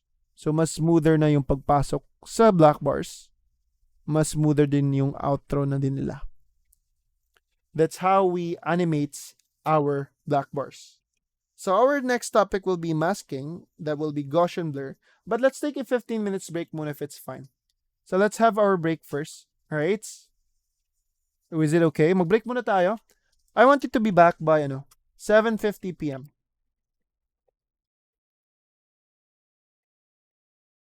Break muna. So eat well guys ha. I need to eat then. I'll see you around after our after the break. So sige sige. Alis na po kayo para makapag-break na kayo ng maaga. Thank you.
Yun niya, ano ko kumala kay kami ra magkita. Ayaw, ano din ako want to day. Kita want to.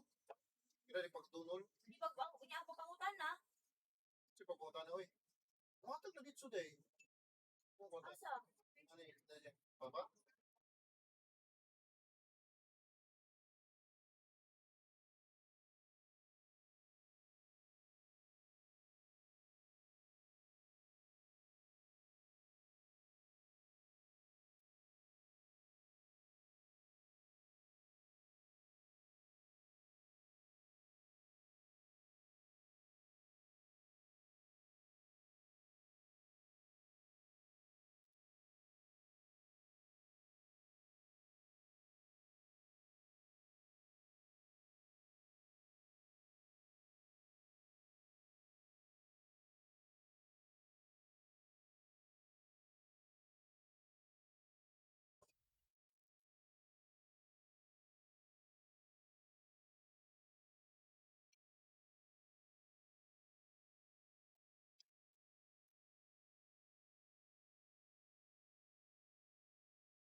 Hello guys, thank you so much for waiting. Ayan, pasensya po.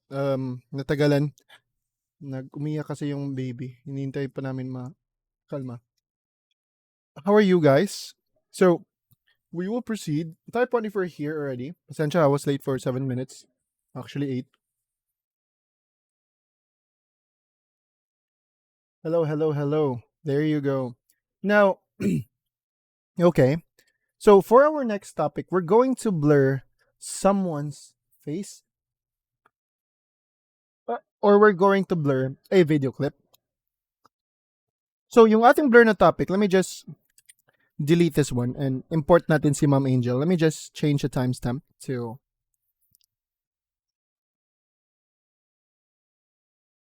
that will be 0150 Gaussian blur. Now, na-download nyo si Ma'am Angel, right? Si Ma'am Angel, yung aming muse from batch 11. Hold on. Nasaan po ba si Ma'am? Batch 120. Hinahanap ko tuloy. Hindi ko makita si Ma'am. Wait lang ha. Ay, okay. Hold on. Duda ko hindi ko pa na-extract. Kaya pala hindi makita nung nag-import ako kasi hindi pa na-extract. So, extract ko muna siya. Okay. Now, there you go. So we have Ma'am Angel. Let me just drag Ma'am Angel here. So Ma'am Angel is still a 1080 clip. Hi, I'm Angel, a graduate of. Now our topic is we will try to blur her face. Or how about we'll just blur the video? How do we blur a video kaya?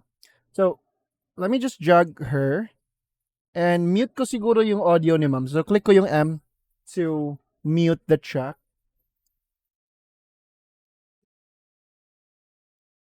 Okay.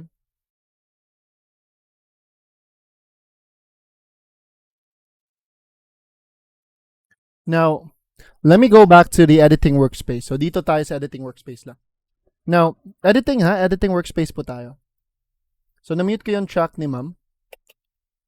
Now, we just want to blur the video. How do we blur a video? But first,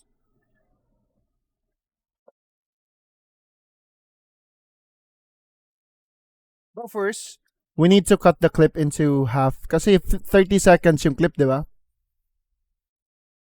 Kailangan ko lang ng mga 15 seconds lang siguro tuloy. So, cut ko lang yung clip. There you go. So, I only need 15 seconds lang pa. Now, we want to blur her face alone. Or we want to blur the video. How do we blur? Actually, if we have found the effect, the crop effect, so we're done with the crop effect. There's also an effect that can blur the clip, which is called the Gaussian blur. Where can we find this Gaussian blur? It can be found in the effects panel. Search lang po tayo dito ng Gaussian blur.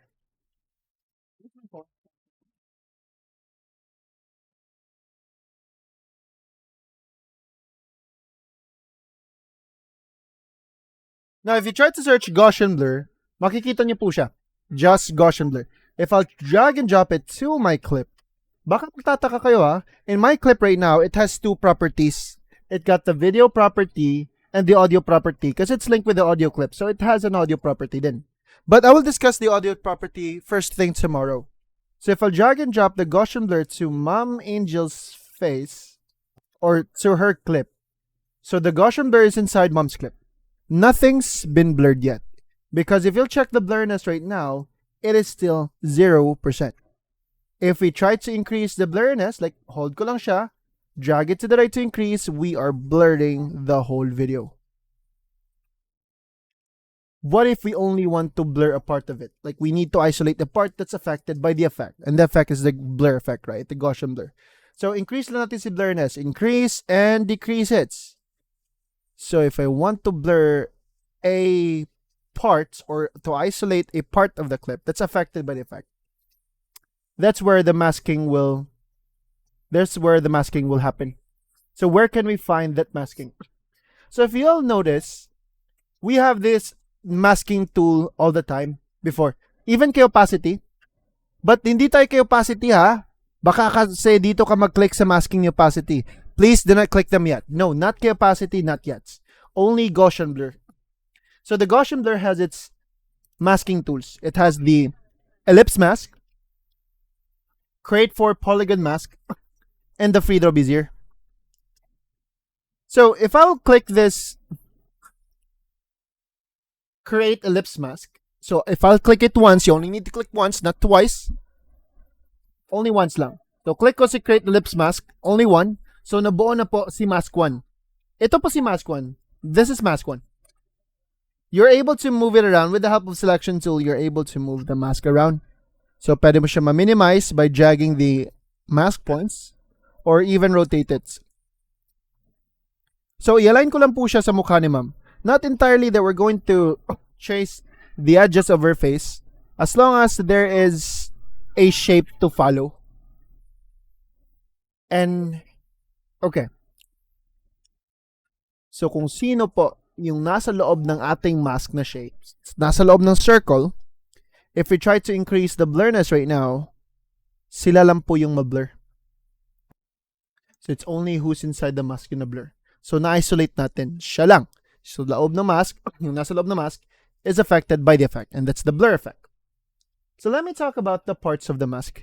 So once again, let me just select the mask and delete it. How do we trigger the mask? Mamaya na tayo mag-increase sa blurriness. Pwedeng mamaya na. Let us click the Gaussian blur ha, dito sa Gaussian blur. Not the opacity, please. Gaussian blur. So click ko po ito, create ellipse mask. So it's a circular mask. Ellipse mask po siya. Align lang natin sa mukha ni ma'am. Not entirely perfect, but almost align lang. Now, here are the parts of the mask. Okay.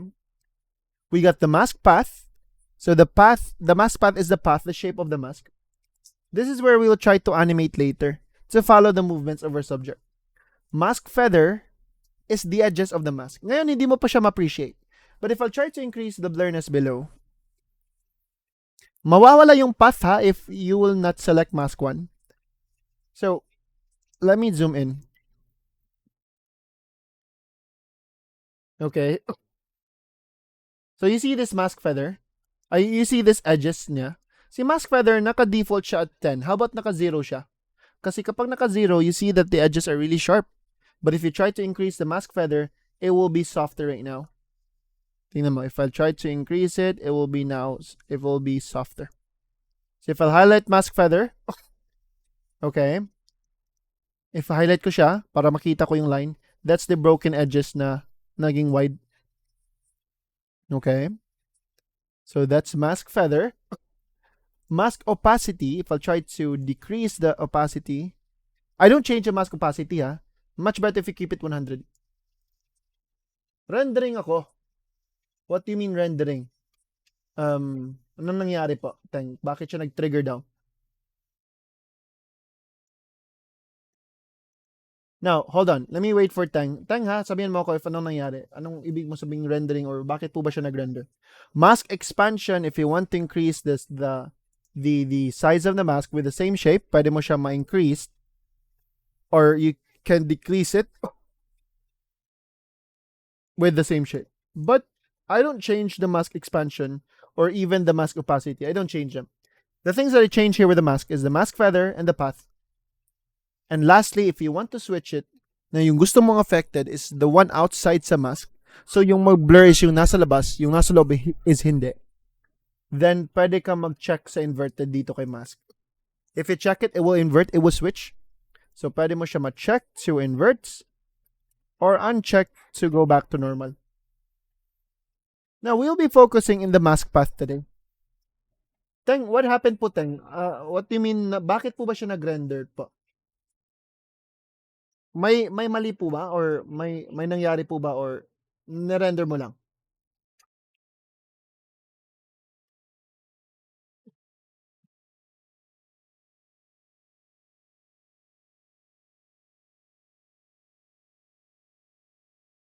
Ay, nag-render ka. Okay. Okay, kaya pala. Yan yung duda ko. Alright. No, so, hold on, please. So, listen lang muna kayo, kahit hindi muna kayo sumunod. Okay? Now, if I'll try to play it right now, play ko muna siya. Is the mask moving? Well, let me just highlight the mask one para makita natin yung path. Guys, take note.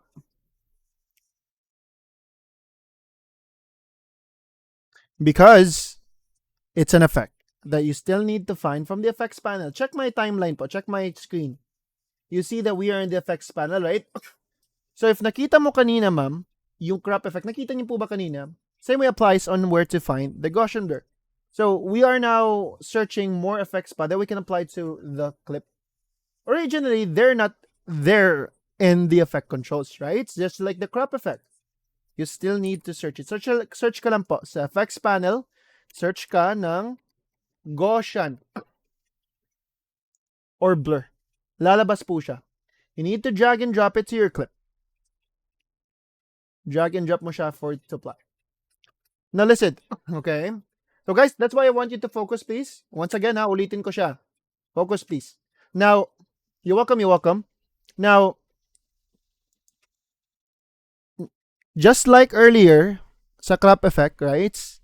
We don't have them at first. They're not the default effects inside the effect controls. But we all have them in the effects panel. That's why we still need to search them, right? Search muna natin.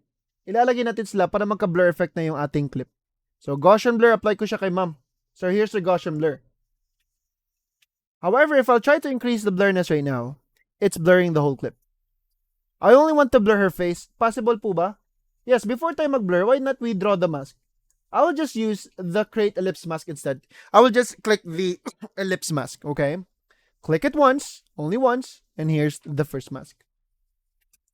Align ko lang po siya sa mukha ni ma'am.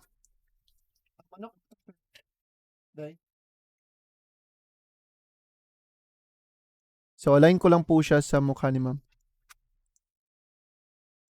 So, here's the mask na. So, if babalik tayo sa pag-increase of blurriness, it's only her face. But once again, if I'll move my playhead manually, do you think the mask is moving? Or if I'll try to blur mom's face, is the mask moving or no? What do you think, guys? Ma'am Lizandra, is it moving? No, it's not moving. So how can we let it move? This is where it gets intensive. Okay? Matrabaho po siya kumbaga. Bakit? Kasi we need to follow her movements step by step. But before we animate the mask path para ma-follow yung movements niya frame by frame, decrease the blurriness first para makita natin yung edges sa mukha ni ma'am. So mamaya na ako mag-increase the blurriness. Just 0 pa lang. So in the mask path, starting kung nasan tayo sa first frame, right? We want to start tracking her face from here. Tracking the movements of her face. So if I'll click this animation, this keyframe, click ko po siya. Click the keyframe. The first keyframe is created. Hindi po nawala yung path. You just need to highlight. Ang pangalan kasi ng path ng ating mask is mask 1. Pwede ko ma-rename nga. Let me just rename this. Right click. Rename ko siya to Angel. So, mask Angel na siya. So, ito yung mask ni Angel. In case if hindi mo makita yung path, it's not gone, ha? So, please do not create another one. It will lead you to error. Try not to create mask 2, please. So, select ko lang si Mask Angel for me to see the path. So, every time she moves, since nag-animate na ako, to step forward 1 frame, step forward 1 frame, every time she moves na tumitiwalag or nahihiwalay siya sa mask. Okay? Like ngayon, yumuyo ko na si ma'am. Now, the mask or the keyframe will be triggered kung nasan si playhead. The keyframe will only be triggered if we change the path. Like if we move or change the shape. Imagine that it doesn't have any value, right? It doesn't have any numbers. But imagine that moving them is like changing the value. Or even changing the shape. Tingnan mo. Napalitan ko yung kanyang shape, saglit lang, kaya nag-trigger ang keyframe. Step forward 1 frame na naman. Actually, 1, 2, 3, 4, 5. If pasok pa siya, then just continue. Don't make it detailed. Okay, nag-practice pa kasi. So, tumaas na. Drag ko lang yung aking mas pataas. So, step forward 1 frame, 1 at a time. Rotate ko lang muna siya. And you need to follow her movement step by step. So, hold on. Let me just finish this one. So, instead of clicking this step forward 1 frame, meron ako ituturo. Instead of clicking this step forward 1 frame, right? Ito pa. Kasi medyo annoying if you just try to click this all the time, one by one. Why not try to hold, or why not try, sorry, why not try to scroll down using the scroll wheel sa mouse nyo? Scroll down. So if you scroll down, tingnan mo ha. Ano nangyari if I scroll down? Just scroll down just a little bit sa scroll wheel na mouse nyo. You can see that we're moving frame by frame. Unti-unti lang. And the good thing is I don't need to go to the step forward one frame na. Kasi move ko lang siya gamit yung aking selection tool. Just drag it and scroll down again. And up until matapos ka na magsubaybay sa mukha ni ma'am. So follow ko lang siya. Scroll down. Okay. Scroll down. Scroll down. If pasok pa, scroll down ka pa. If hindi na, then you move it. So keep on repeating up until tapos mo na siyang ma-follow yung subject nyo. Okay. So scroll down pa. Hindi pa gumagalaw si ma'am. Lumayo. Scroll down. Lumayo pa. Scroll down. Lumayo pa. Scroll down. Scroll down. Pasok pa naman. Yumuko. Up until you're done. Okay? So, nasa 3 seconds pa tayo ngayon. Tingnan nyo. Hindi pa to detailed ha. How much more if you want it to be like frame by frame. Like detail per detail. Nako, napakalaking trabaho pa. So, scroll down. Scroll down. Scroll down. Move. Scroll down. Move. Up until you're done. So, paabutin lang natin ng hanggat 5 seconds sa siguro. Okay. Scroll down. Scroll down. And we're on 5 seconds na. So, it's not actually frame by frame. Malaki yung pag-skip niya na part. So, if I try to move the player right now, manually, move natin siya. You can see that the mask is moving. Right? And if we try to increase the blurriness right now, and if you try to play it for the first 5 seconds, you can see that the mask is following the movements of her face. It's not that smooth lang. Medyo abrupt lang siya. But still, naka-follow tayo. Hindi pa yan in detail. Right? But you don't need to worry. There's a good news. Mabigat nga lang to na effect. But Premiere Pro has a feature that can track the movements of our subject. So, deactivate ko muna si mask path to delete the keyframes.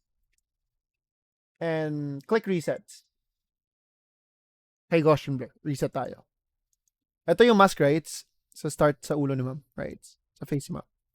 Now, however, this motion tracker na sinasabi ni Coach, it's not that reliable. It's not that brilliant. It can only track the movements if our subject are still. Like, they're not them moving. Like, si ma'am, gumagalaw si ma'am, but nagdanad lang. If lumingon sa gilid si ma'am, syempre, hindi natin makikita yung mask if lumingon po siya. But since hindi po siya lumingon, kayang-kaya ni Premiere Pro na makatrack sa movements, sa shape, sa ulo ni ma'am. Like, oblong, yung una natin na trace, right? So, all the way to the end, dapat oblong din. So, if I click this, okay, in line with the mask path, ito yung na-click natin kanina, nag-animate tayo, but you don't need to.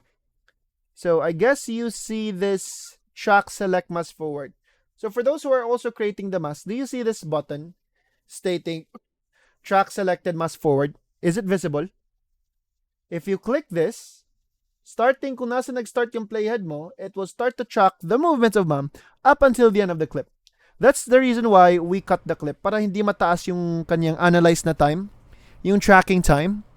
So if I click this track selected mask forward, so na-click ko na siya, it's starting to progress. It's starting to track the movements of ma'am. Kaya po siya naglo-loading kasi Premiere Pro is doing its best to track her movements. And, hold on.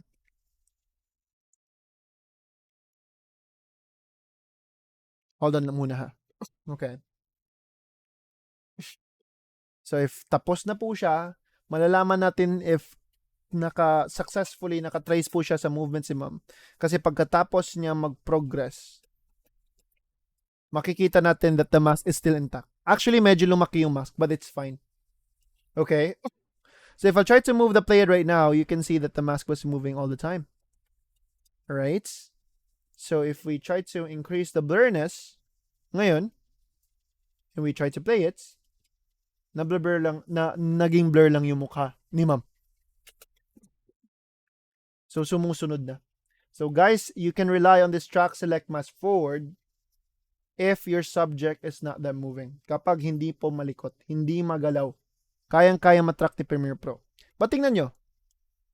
Actually, it's not perfectly tracked. Nakikita mo na lumalaki yung mask, hindi siya lumiliit. So, it will really depend. So, kapag yung movements is lang, like steady lang, kayang-kaya niya. Like sa mga news report, may press con, tatabunan yung mukha. Kayang-kaya pa.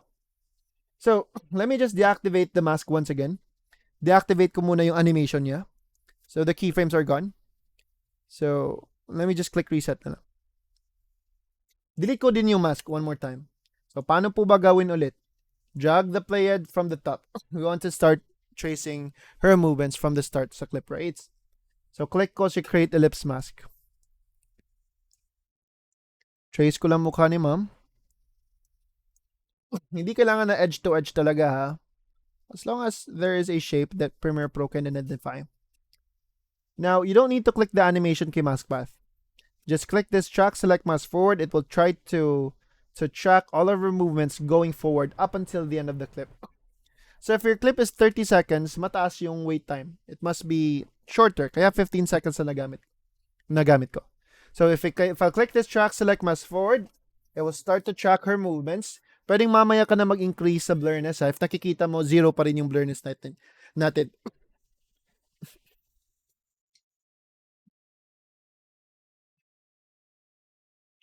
Naman na.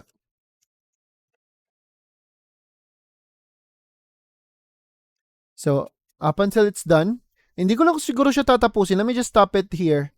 More than halfway. There you go. So, hanggat dito lang yung keyframes. Nakita mo tong line? That's not actually a line. Those are compiled keyframes if we zoom in too much.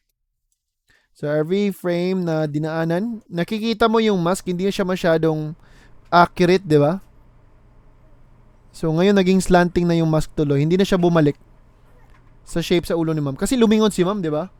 So, if lilingon siya, like tumagilid na siya ng konti, kaya nahihirapan mag-trace yung ating mask sa shape sa ulo ni ma'am. So, if you try to increase the blurriness right now, one more time, you can now, okay, if you apply the blurriness, there you go. Nag-blur na yung mukha ni ma'am. So, sumusunod na po yung blur sa mukha ng ating subject. Now, what if you wanted to blur the laptop? Is it possible to apply more than one mask? Yes. As long as it's on a different location, hindi lang nagpatong. So if I want to blur the laptop, like gusto ko ma-blur, paano po ba? You just need to click this masking tools again. Pwedeng mamaya na ako mag-increase sa blurriness. So let me just change this back to 0. Okay. Pwede ako mag-click sa free draw bezier. Itong parang pen tool ni Gaussian blur. Click ko siya. I'll trace the laptop screen. And there you go. If you try to increase the blurriness right now, hindi lang ako mag-mask sa laptop, mag-mask path sa laptop, mag-keyframe kasi the laptop is not moving. So, we now have two subjects that's been blurred in just one screen lang.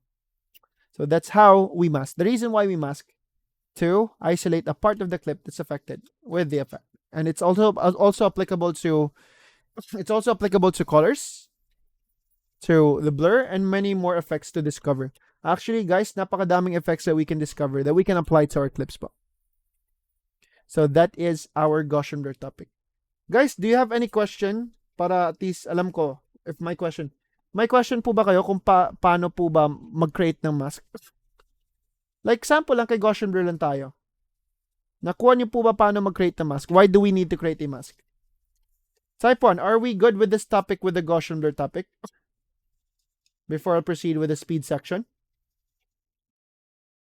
Good job. And I want you to practice it by your own. Pwede mong gamitin ang video ni Ma'am Angel, okay? Try not to use the track select. Try to follow her movements frame by frame muna.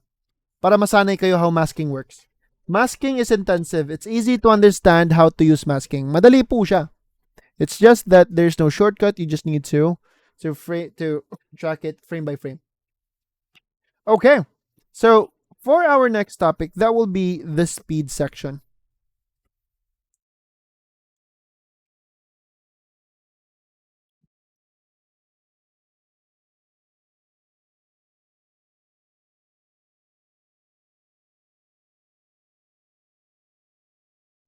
Dito muna tayo sa 2 hours and 15 minutes.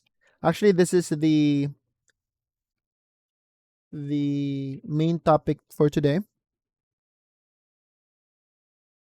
Speed section. Okay. So, meron po akong nalagay po dyan na dalawang, may napadownload po ko sa inyo na Deadpool na video. I guess, napansin niyo siya. Ito po, dalawang Deadpool.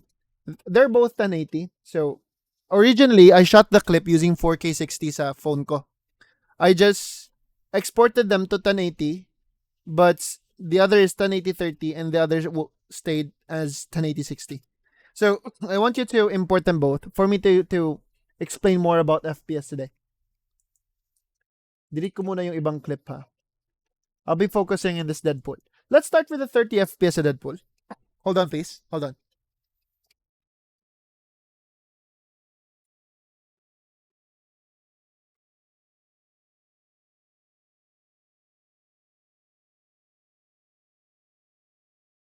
Okay.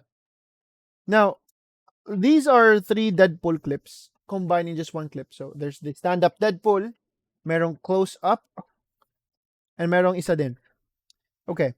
I'll try to use the third clip. Ito pa. So, click ko I for intro. Alright. Guys, pwede kayo maka-unmute ha if you have important questions. Now, okay. Let me just drag the video here. So, before I proceed with speed, okay, I want you to expand the height of your video track. Gusto ko yung expand yung height sa aking video clip. Okay?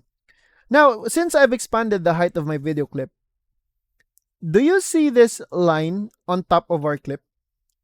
Tell me if it's not visible. Is it visible or not? Nakikita niyo po ba yung line on top of your clips po? I see a line on top of my clip since na-expand ko siya, but do you see yours? Yes or no? What do you think? Try to apply any video clips there. Or even this clip lang gamitin niyo.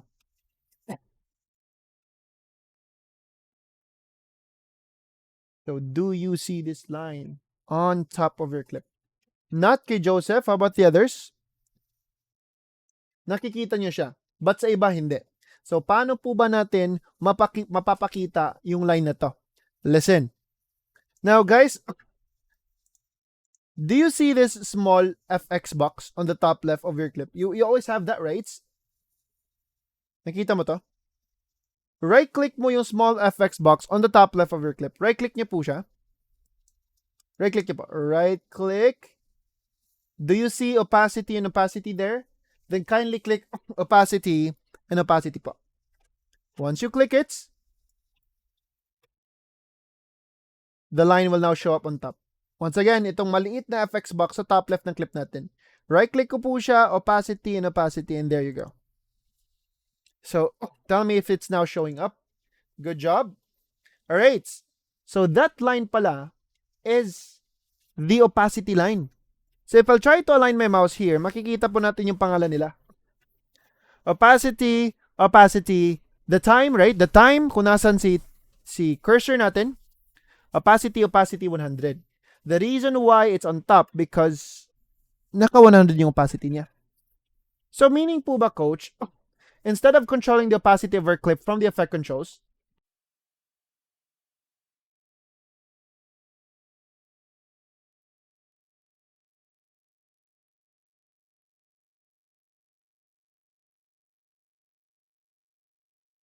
now, instead of controlling our opacity from the effect controls, we can control it directly from here. Just by dragging this line down. It's stating that we can drag the line, right? So, drag ko lang yung line down to like what? You see the value below my clip while I'm dragging it. So, what if I'll drag it at 50%? Release. So, the opacity 150. Naging fade na siya.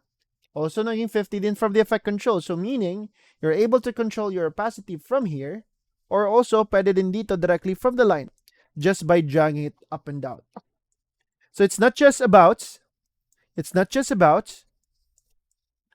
controlling the opacity.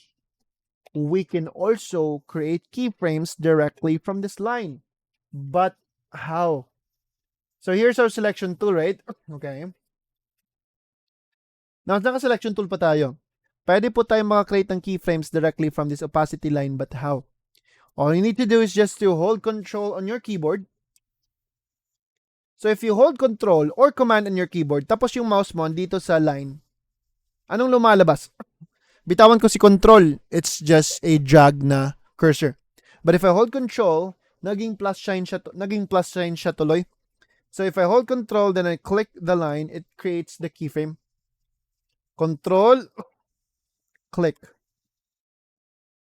So there are 2 keyframes. Wait lang, let me just click undo. Let me just create 2 keyframes. Actually, pwede kayo makasunod, please.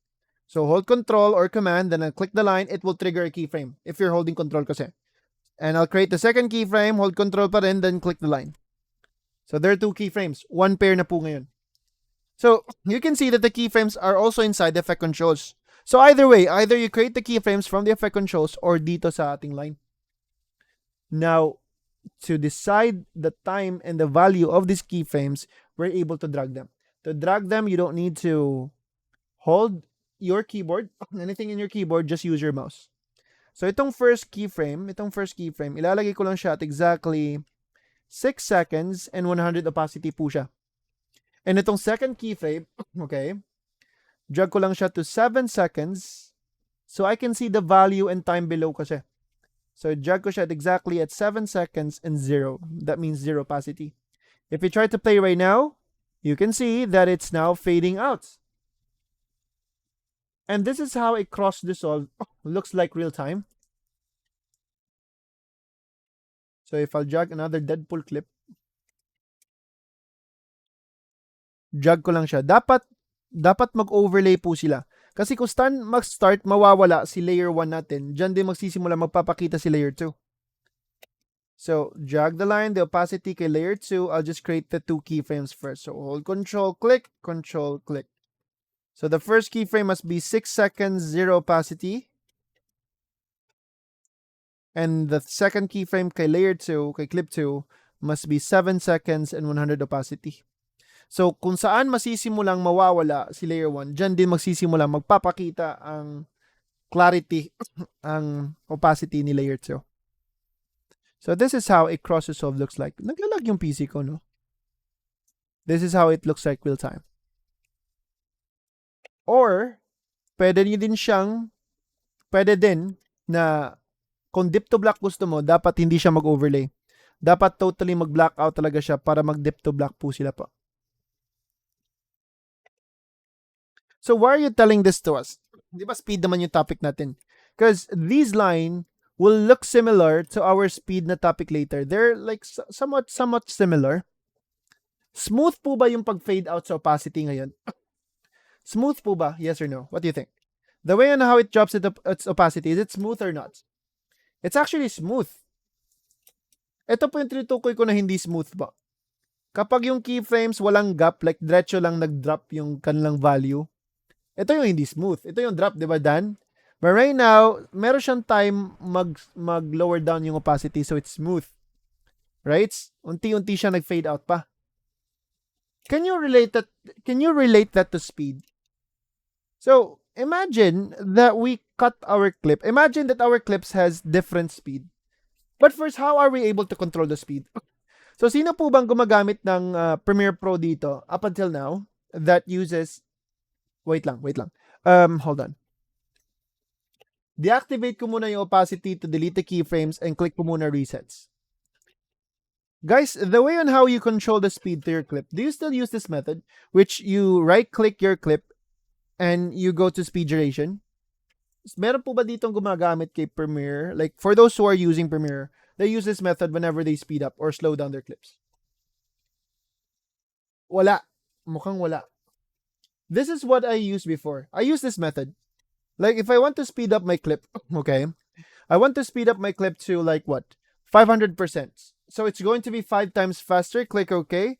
The duration will be smaller na. Kasi imagine, it's 5 times faster. Mas mabilis siya. So, it needs less duration lang to finish the job. Let me just click undo lang. Okay. So, that's easy. Speeding up or slowing down the whole clip is easy. How about speeding up or slowing down a certain part of the clip? What if I wanted the clip to start as naka-speed up siya? Then it will go back. I'll just use my player to choose which time siya mag-slow down. So, pagdating niya dito na part sa my 3 seconds na parts, magbabalik siya to its normal speed. So, if I'll cut the clip, usually we need to cut kasi nga, I want to speed up the first part. So, cut ko siya. The thing that I usually do before is I right-click the first part. I need to cut them to choose a part sa clip na nag-change yung speed. So, right-click ko yung first part, speed duration, and let me increase it to like what? 500% pa rin. So, lumiit na yung duration sa first part. Yung last part hindi kasi hindi tayo nag-speed up sa kanila. Nakat kasi natin. Now, there's a term that what we call ripple delete. Ano po ba yung ripple delete? So, if you try to connect your one clip to the other, it's snapping, right? Like, you need to drag it to snap them.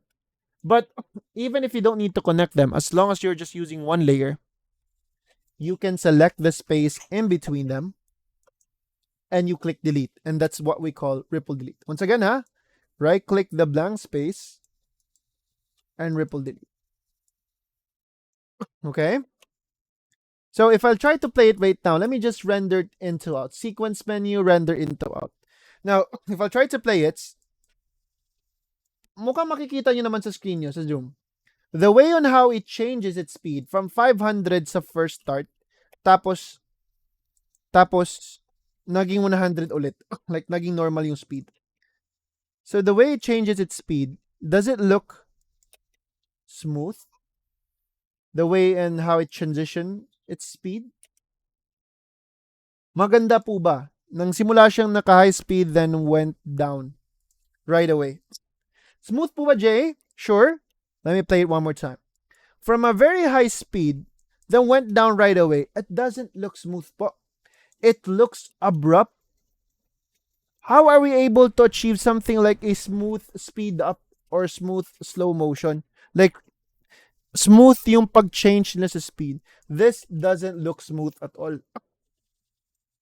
It's just like opacity. Imagine that I will just cut the clip. Hindi ako mag-keyframes. Hindi ako gagawa ng rampa. I just cut the clip and I change opacity. So does it look fine if diretso lang mag-drop yung opacity? No, right? There's no fade effect here. There's no like smoothness. Dapat makikita natin unti-unti pang nag-lower down yung opacity para smooth siya. But with speed, it doesn't work like this if you just cut the clip. And I don't use this method naman. So let me just click undo or delete ko lang yung clip. Guys, if you're following, I'm using the 30 FPS in Deadpool, not the 60. So 30 FPS lang, please. Let me drag the last clip naman. Guys, excuse me for 2 minutes lang. I need to decongest. I'll be back real quick lang. Itong third clip, yung i-drag mo sa timeline, please, ha? Not the whole clip. Try to follow.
Alright, so thank you so much for waiting. I'm better. Thank you, huh? Now, alright, nasa po ba tayo? Yes, I was talking about we will not we will not control the speed using the right click and the speed duration method. No, not that one. Instead, we need to go to the time remapping and the speed section. How can I go to the speed line or the speed section? So if we go to the effect controls of our clip, we haven't opened the time remapping even once, right? So if you click the drop down of the time remapping, that's the time. That's the time we can see the speed.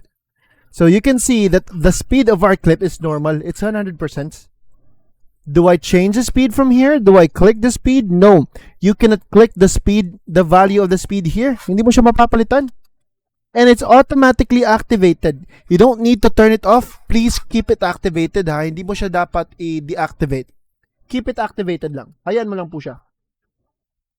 Now, then how are we able to control the speed? By going to the time remapping and the speed line. Same way kung paano natin nakita ang opacity line kanina.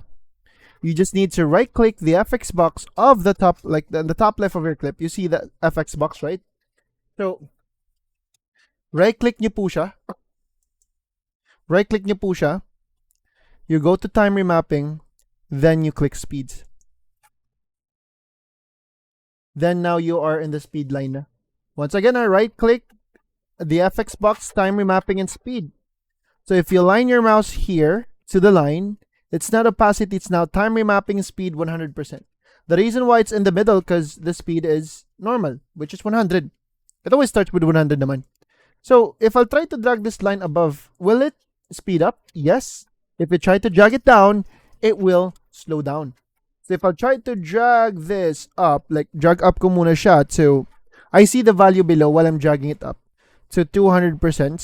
So 200% is 2 times faster. So the duration will be half na. So if the duration earlier was 8, let me just undo ha. 8 po yun, di ba? If I try to drag it up to be 200% na yung speed, so it's 2 times faster, so it will be half na lang yung duration nila.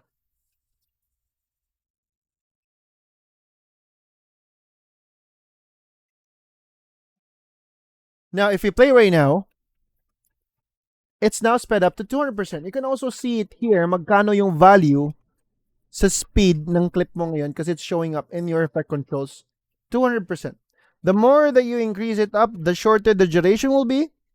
So what if I'll speed this up to 400 plus? So 4 times faster, shorter duration needed.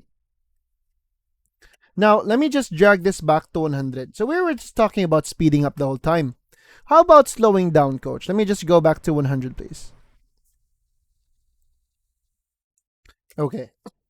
Now, if we drag it down to like 50%, so it will be half slower, 50% slower. Imagine the duration is 8 seconds. Magiging magkano na po sila, guys? If we try to drag this to 50% speed left, so magkano na yung duration ngayon from 8 to how much na po ba siya? So if I drag it down, the duration will be 12. Actually, no. Doubled. Maging times 2 na po siya. So maging 16 seconds na po. It's half slower, right? So maging 16 seconds na po sila. So 50% kasi. So it takes like, it's half slower, so it takes too much time or double the time to finish its work. So 16 seconds na tuloy yung kanyang duration kasi, oo nga, naging 50% na lang yung speed. Now, listen, whenever we do slow motions, whenever we slow down our clip, we always expect that one thing. Like, we always expect one thing for our clip to do. Kapag mag-slow motion tayo, what do we expect? Like, what do we expect that our clip? Now, what do we expect from our clip? If we want to, like, if we slow them down. There's one word that I'm looking. Kapag mag-slow motion ako, gusto ko yung clip ko magiging, ano? There's one thing that we always assume, right? To happen kapag mag-slow motion tayo. And what will that be? Or what is it? We expected for our video to look smooth than correct. Now the question is, does our video look smooth right now? Does it look smooth while we are playing it back? Jay, no. How about the others? Does it look smooth the way on how it slowed down? No, abrupt, stuttering, choppy, lag, kumbaga. Lag. The usual thing is lag. Are we able to make it smoother? Yes or no? Bawal yung optical flow. If you know optical flow, no. Like what I mean, are we able to make it smoother? Yes or no? The answer is actually no. Bakit po ba na hindi po pwede natin siya mapasmoothen? Or bakit po ba stuttering siya ngayon when we slowed it down? What's the main reason kung bakit po ba siya choppy? Mainly because of its blank. Of its Romidor, to be precise, FPS. Because of its FPS. How much is the FPS? Diba 30 FPS lang, right? So, our clip only has 30 frames per second. Tapos pilitin pa natin siya maging 50%, maging half yung speed. So, originally, nung hindi pa natin na slow down, okay, like if ibabalik natin siya to 100, so the way and how it moves, it's 30 pictures per second yung dumadaan. Every time dumadaan siya na isang segundo, it's 30 pictures per second. But since na slow down na natin siya to 50%, 30 FPS down to 50%, how much is the frames per second playing back in our screen right now at 50% speed? How much is the FPS here? Bag ni mo? Mama ka, work pas papa. How much is the frames per second playing back in our screen right now at 50% speed? If you do the math, 30 FPS divided into 2. So that will be 15 frames per second yung takbo ngayon. Bakit po ba siya naging 15? Because this clip only has 30 pictures per second. Imagine that. So 30 FPS lang siya, di ba? Now, from 0 to 8 seconds, tumani sa na siya libig kay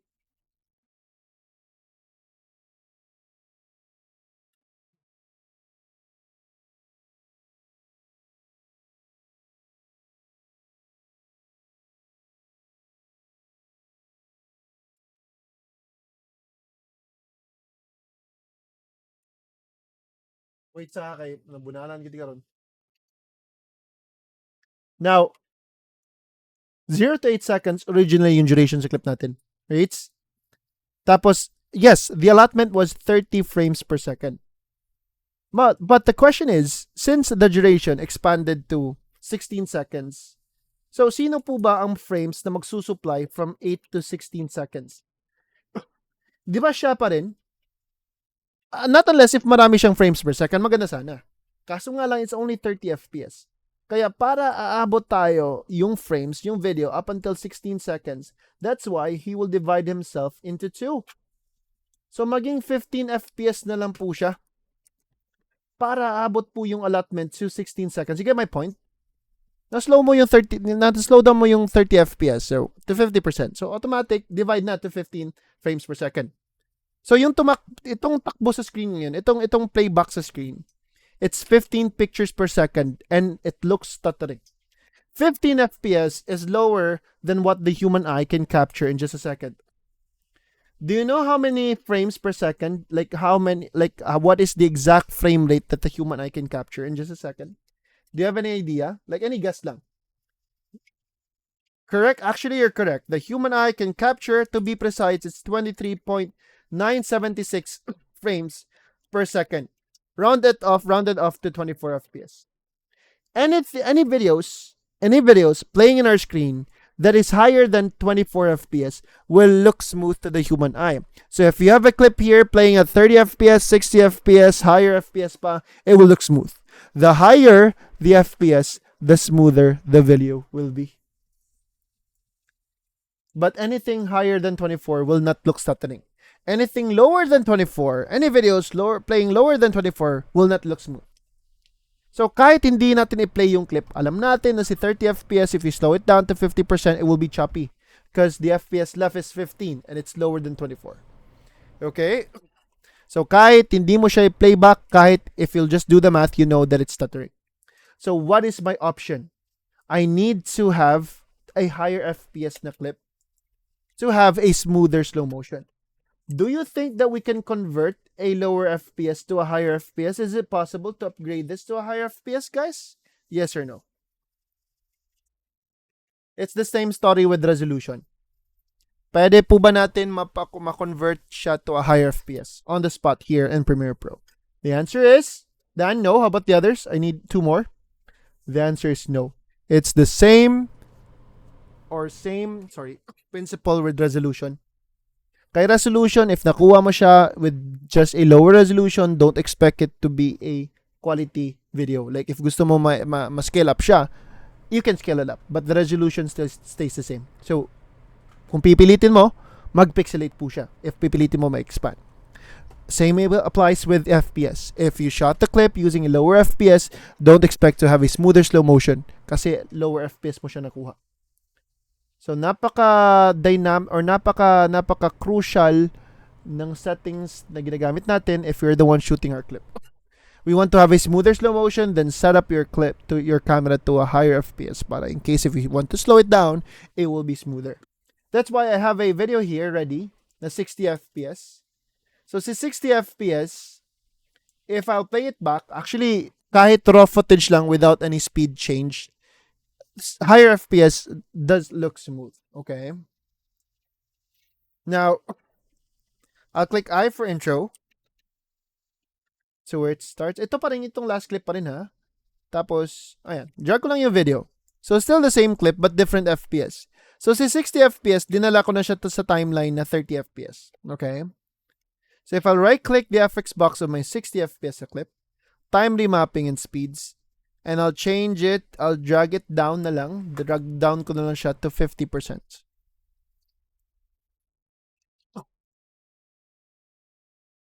So if I'll play my clip right now, this is 60 FPS at 50% speed. It does look smooth. If you try to compare it to 30 FPS, ang layo po. So that's 60 FPS compared to 30. Now makikita niyo na po ba yung difference even in the intro pa lang. Klaro po ba siya sa playback na zoom na smooth si 60 FPS? Ay, no, sorry.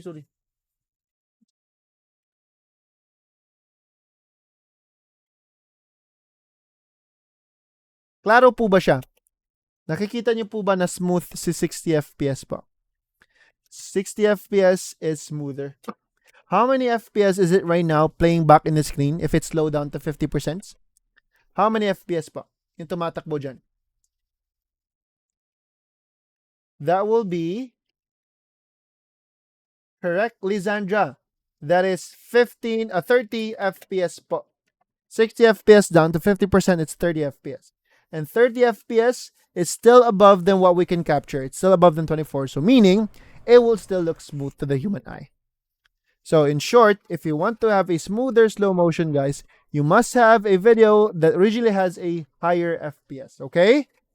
So I guess that's a deal. So gusto mo, smooth slow motion, dapat higher FPS po yung gamit mo.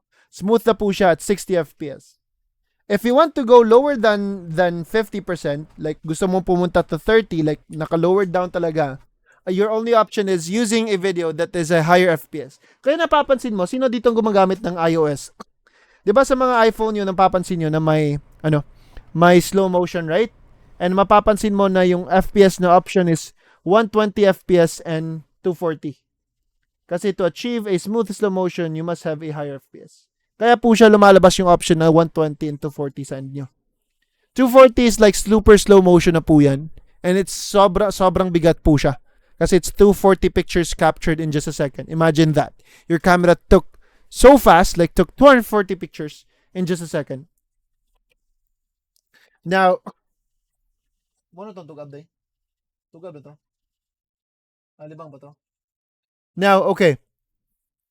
Actually, this is not our main topic. Our main topic today is the speed ramp. Let me just change it to speed ramp. That will be 2 hours, 48 minutes. So ano po ba yung speed ramp? Speed ramp is we can choose a part of the clip that we can speed up or slow down without cutting it. You don't need to cut it to achieve a speed ramp. Now, let me just use this 60 FPS lang. Okay. So, si 60 FPS lang gagamitin ko. Let me just bring this back to 100%. Okay. So, this last clip pa rin, ha?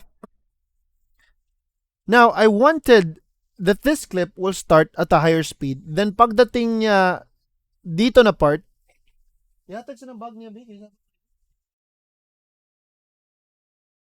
Pagdating ni play dito na part sa may 3.7, it will start to go back to its normal speed 100. So I wanted the first part before that it's sped up to like 5 times, like 500%. So how am I able to choose a part of the clip na iba yung speed?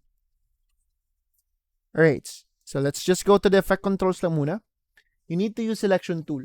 Katulad sa kung paano tayo nag-create ng keyframes kanina kay opacity, same way sa shortcut. So to create a keyframe sa opacity natin kanina, we need to hold control. But kanina sa opacity, we created 2 keyframes. Here with the speed, we only need to create 1. Only 1. And iba yung itsura sa keyframe dito. It doesn't look like a diamond, it looks like a playhead. So, if I hold control, then I will click the line, the speed line. I'm in the speed, ha? Nasa speed ako. Okay? So if I'll hold control, then I'll click the line. You now created the keyframe. So ito yung itsura sa keyframe ni speed line. It doesn't look like a diamond, right? It looks like a playhead. And automatic po yan na dalawa na. Nagkadikit pa yan. Isang beses ka lang mag-click. Ulitin ko, magando ako. Guys, ha? You hold control, then you click. Only once. So you can try to follow. Are you following the same way? Are you creating only one keyframe lang? Much better if we use the same clip, okay? So nakakreate na po ba kayo ng keyframe if you hold control or command? So you only need to create one. So since there's already a keyframe in the clip, there's already a keyframe here, right? Imagine that the clip is now split into 2. The clip is not cut, but imagine that the clip is cut. So imagine that this is clip 1. Okay, this is clip 1. And this is clip 2. So, kahit ano mangyari dito kay clip 1, like if I'll speed this up, si clip 2 will stay put pa rin sa kanyang original speed. So, how about if I'll try to drag the speed dito kay clip 1 or before sa keyframe. So, drag ko lang yung line niya to, how about 500%? So, drag ko lang to 500s. And release. So, the keyframe before, okay, or the space before the keyframe is now sped up to 500%. So, if we try to play it, medyo lag pa siya. So, whenever I do speed ups, I always render into out kasi lag talaga siya. Speeding up takes a lot of power, so always render po, guys. Now, play ko muna to. Now, the way on how it changes its speed. So, you can see that it started with a high speed. If the line is on top, naka-high speed po yan. If the line is down, it's a normal speed, which is 100. Okay, it's a lower speed. So, if I'll try to play it back, hold on. I want you to observe. The way on how it changes its speed, is it now smooth from a high speed, then went back to a normal speed right away?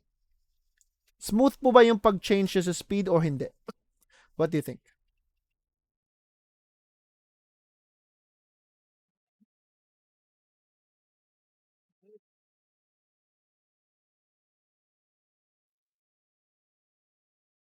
So is it smooth on how it changes its speed?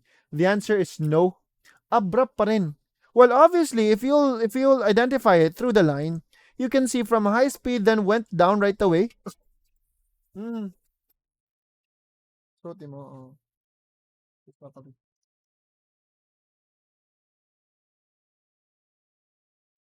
Okay.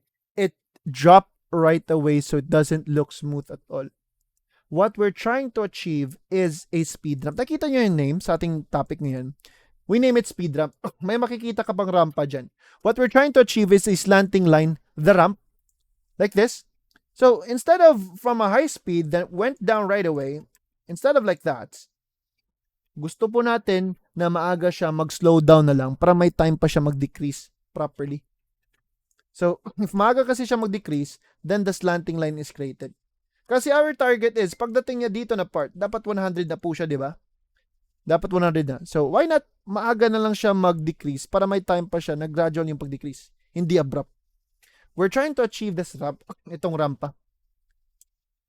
But how are we able to achieve that? That's why we need to separate these keyframes.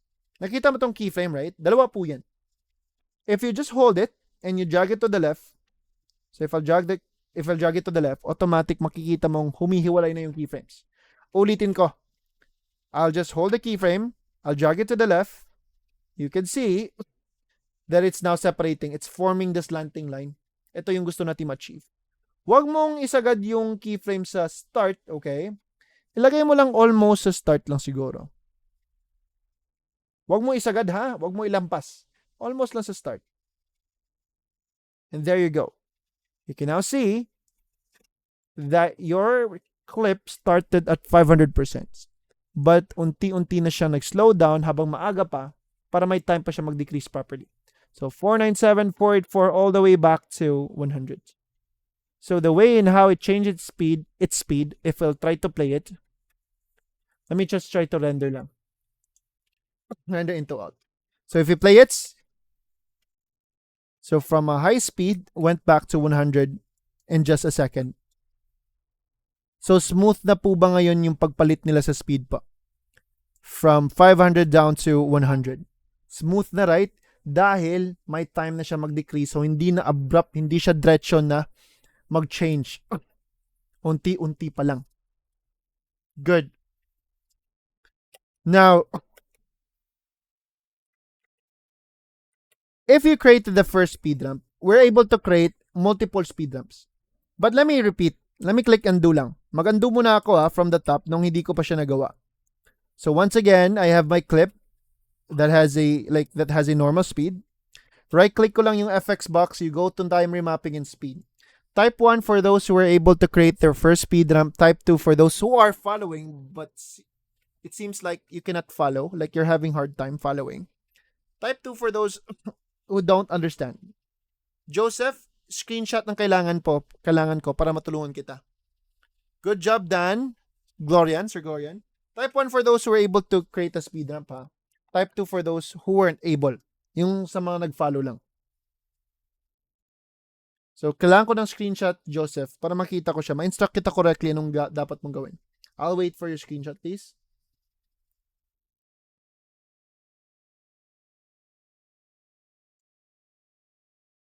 Okay. Ryan, good job. Sending ka ng screenshot, sir.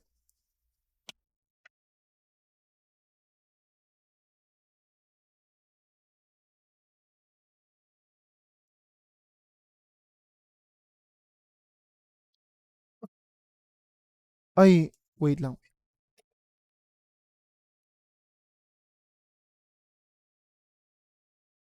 Okay. Yung opacity ang nag-lower.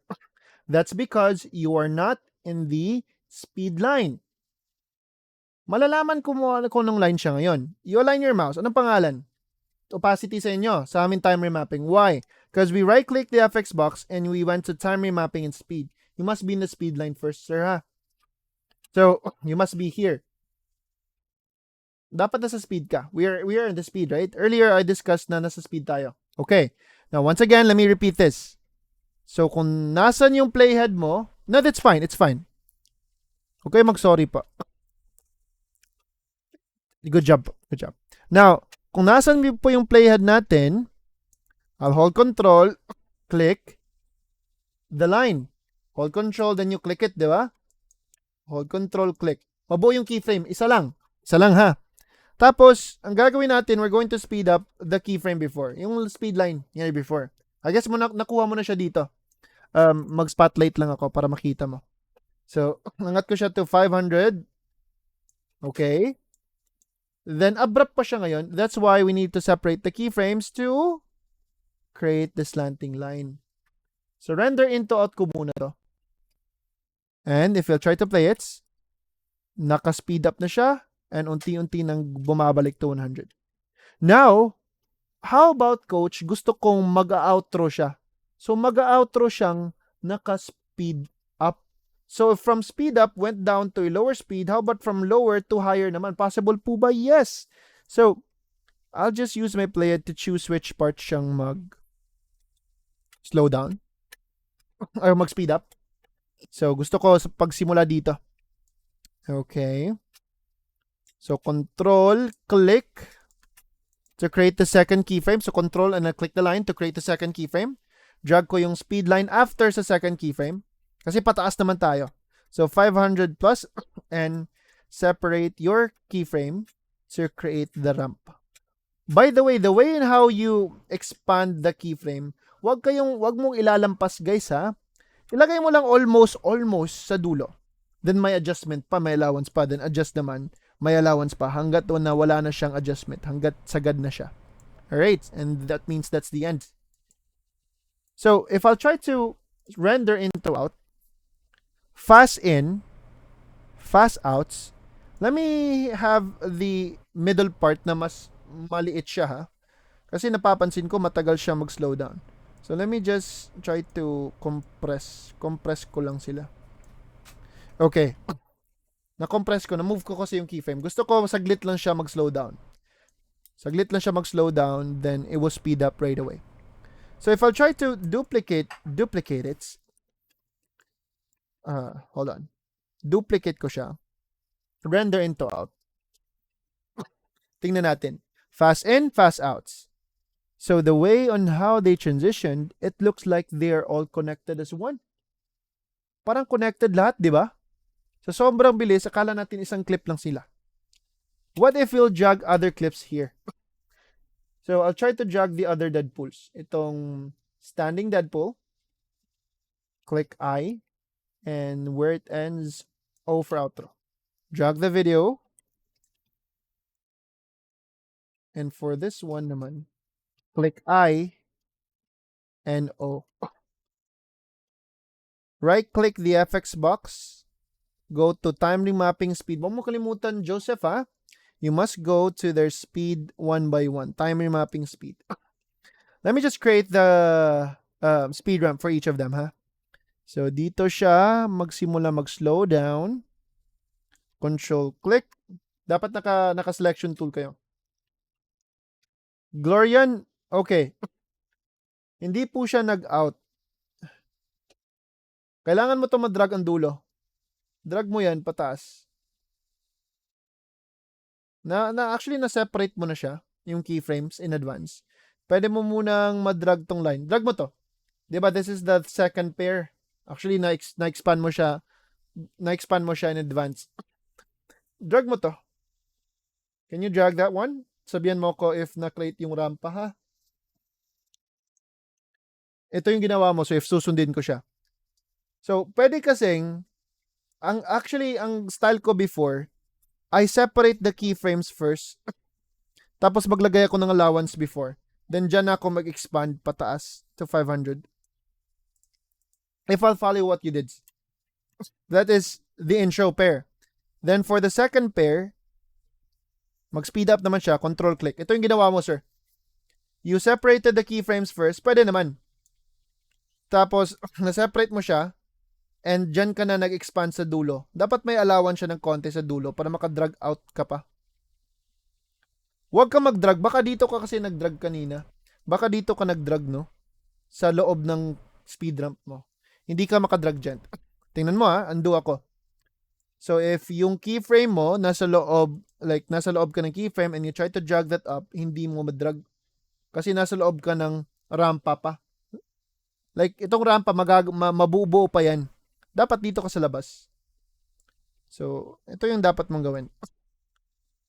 500 plus, there you go. And for the last clip, I'll just follow my first way earlier, yung easy way. So hold control, click.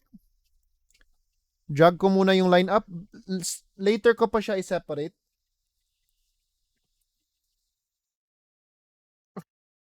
So, drag ko muna up first. Ito talaga yung naturo ko sa inyo. Ito yung mas madali. Then, dyan ko na siya i-separate right after. Or pwedeng separate, then change the speed. So, pili po kayo. Okay? Control click, drag it up to 500 plus, and separates. Okay. So, if I'll try to render this from in to out, play muna natin sila. So, fast in, fast out. It looks like they are all connected as one clip. Mas smoother pa siya if I'll try to play it back one more time. So, it looks like they are just one clip, di ba? Pero magkaibang clips pala. So, sobrang bilis ng in and out nila. They look like they're all connected. Do you think the speedrun transition is a good topic? But hindi pa ako tapos pala. Meron pa. Guys, listen. We're able to make the speed ramp smoother pa. Sa ngayon, if you try to right-click their keyframes, there's no ease out and in. But we're able to create the easy ease manually. How? No, try nyo pong i-click ang keyframe nila. Like dito sa first clip, the first pair, click ko yung keyframe. Either the first and second keyframe, click nyo siya. If you click it, do you see an antenna? Like an antenna sa gitna. That's the velocity point. Do you see that? Pa-confirm daw if nakikita nyo. Yes, if you click the keyframe, you can see that antenna, right? So there's a point up and point down. Pili lang kayo. Sino po ba yung i-drag nyo sideways? Drag ko yung point down, honey. Thank you. Drag ko yung point down. Drag ko to the right. And for the second pair, click the keyframe naman. Either one. Sino sa kanila? Drag ko yung keyframe down, drag to the left. So just create a very slight curve lang. Huwag mong isagad talaga kasi that's abrupt. Konti lang na curve, guys. Konting kembot lang para mas smoother sila. Actually, this one matters. So if I'll try to render this into out once again. If you play it, you have now a smooth in and smooth out. It's much, much smoother right now. So that's what I did in this clip that I created. One more time, this clip pa. Yan yung ginawa ko. I created multiple speed ramps. Ang ginawa ko dyan, nag-speed up ako to 600 to 700. Actually, ito, mas mataas pa to. Pero this video clip, very quick lang talaga. Para, actually, naubusan ako ng clips. Magandang may dagdag sana pa. On my lap, push it back and go to. So, you can create very good speed ramps if the way you handle the camera is like rotating around the subject, moving sideways, or you're zooming in, zooming out. Hindi pwedeng mag-speed ramp na hindi ka gumagalaw sa camera mo. Dapat may movement yung camera mo para makagawa ka ng magandang speed ramp. Okay? So, if I'll search sa TikTok about like speed ramp, hindi ako magbibigay ng assignment kasi wala po tayong rest day. So, I want you to take your rest. Okay? Kasi tomorrow mag-day 5 pa tayo. Alright? If it's fine. Oh, may napulot sila na iPhone sa basurahan. Daw.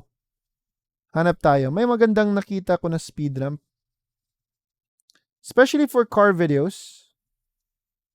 So, speed ramp is actually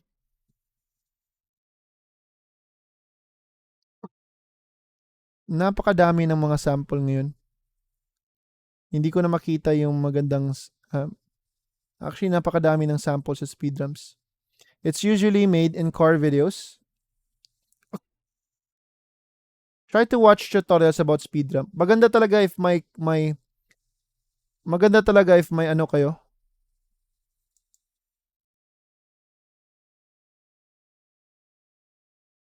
He used Premiere Pro. Yeah, use Premiere Pro. Yan, nakita mo. Medyo lags lang siya if I'll try to play it back. But kay Premiere Pro, we can create good speed ramps. In level 2, I'll be teaching how to make your speed ramp much, much realistic. Like, nakikita niyo po ba to? The way on how they move. Di ba, nag-speed ramp po siya. I'm not sure if klaro po ba siya sa Zoom natin. But, play ko muna ha. Transição fácil e estilosa no Adobe So the way it moves, napapansin mo na may blur sila. Sasabayan po kasi natin siya ng directional blur to make it much smoother. Like, to make it more realistic siya tingnan. Premiere. Speed Ramp Transition é uma das transições mais queridas entre os videomakers. É simples de fazer e o resultado You have an idea of the speed dump already. So, pwede mo siya lagyan ng blur para mas realistic yung yung movement nila. And I'll be adding it in the level 2. So guys, for those who bought the level 2, it's not a limited access, okay? Infinite po siya. So, pwede, if I'll be adding more topics, ilalagay ko lang po siya sa level 2 na class sa ating drive. é fantástico. Começamos clicando com o botão direito. So they're still using Premiere Pro pa rin to achieve a speed ramp. So guys, that's the last topic as of today, and that's what we call speed ramp transitions. If you want to practice with speed ramp transitions, may ibibigay po ako ng materials. I have multiple videos with Deadpool here. Lagay ko lang siya sa drive na lang. Okay? Doon sa day 4 natin pa. Maraming kalbo, no? Pero ibang mga kalbo po yan, ha? Yung mga podcaster po yun ng mga kalbo. Wait lang. Day 4.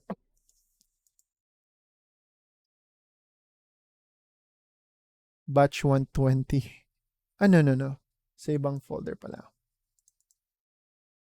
Materials, Deadpool. And hold on. Nasaan po ka po ba, sir?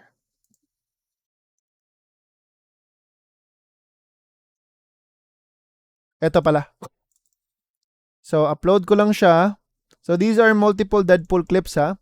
Pwede mo siyang gamitin sa practice sa inyong Deadpool, sa inyong speed ramp.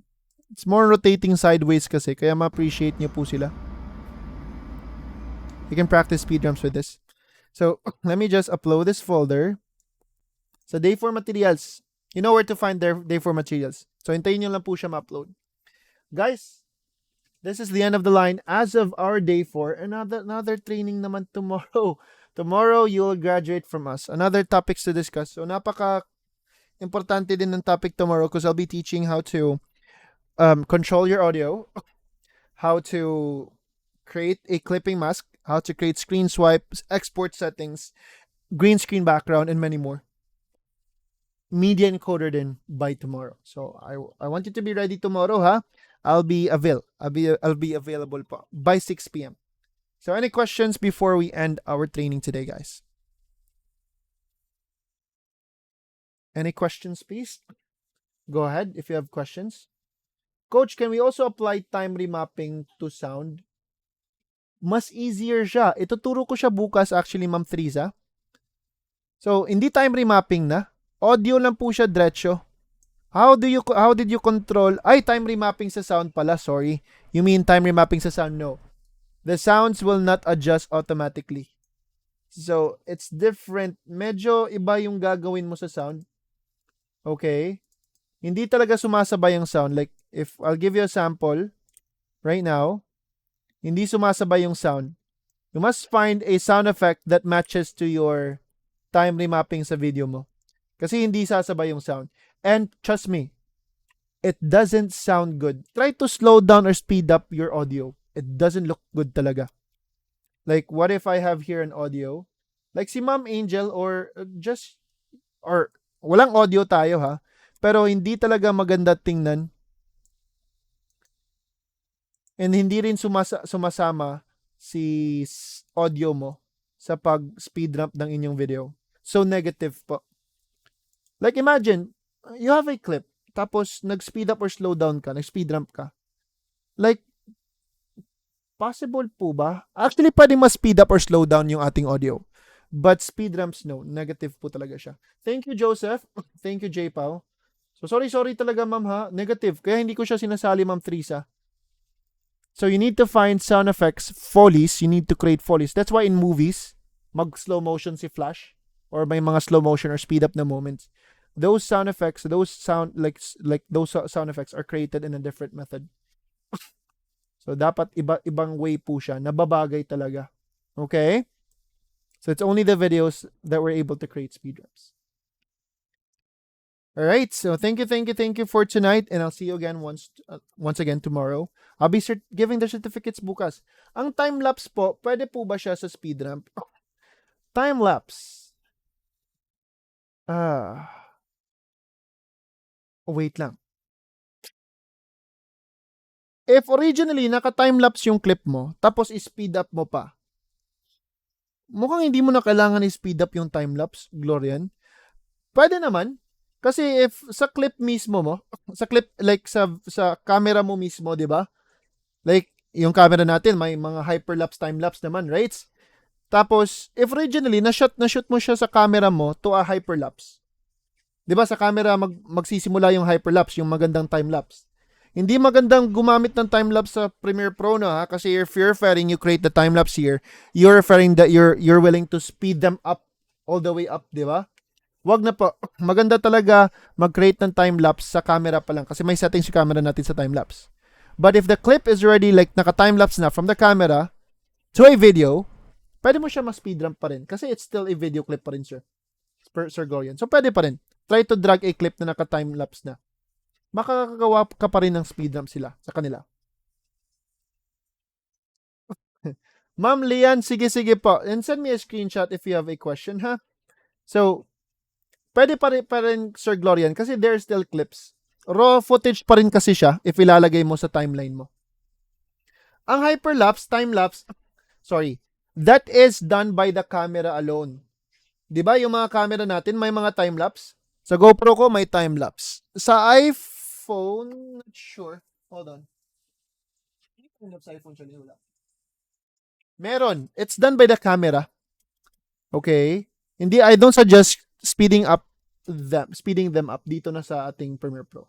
So you must do it prior sa camera mo. Your camera must have a time lapse. Yung mga may time lapse na cellphone, camera lang, ha. Wag dito sa Premiere Pro. Like kasi time lapse tinutukoy mo, that is speeding up lang. Like basic ha, speeding up po 'yan. So speed up all the way to 1,000. Pero problema baka si Premiere Pro mo magreklamo na. Hindi niya kaya mag-speed up to 1,000%. Di ba? So, that's why time-lapse is ideally ma-create po siya habang nasushoot pa. Okay?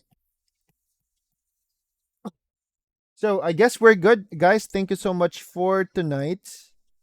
And I'll see you again once tomorrow. Have a great night, everyone. Ingat po kayong lahat. Enjoy your weekend. And kita-kits tomorrow sa holiday. Have a great night po. Good night. Love you. Bye.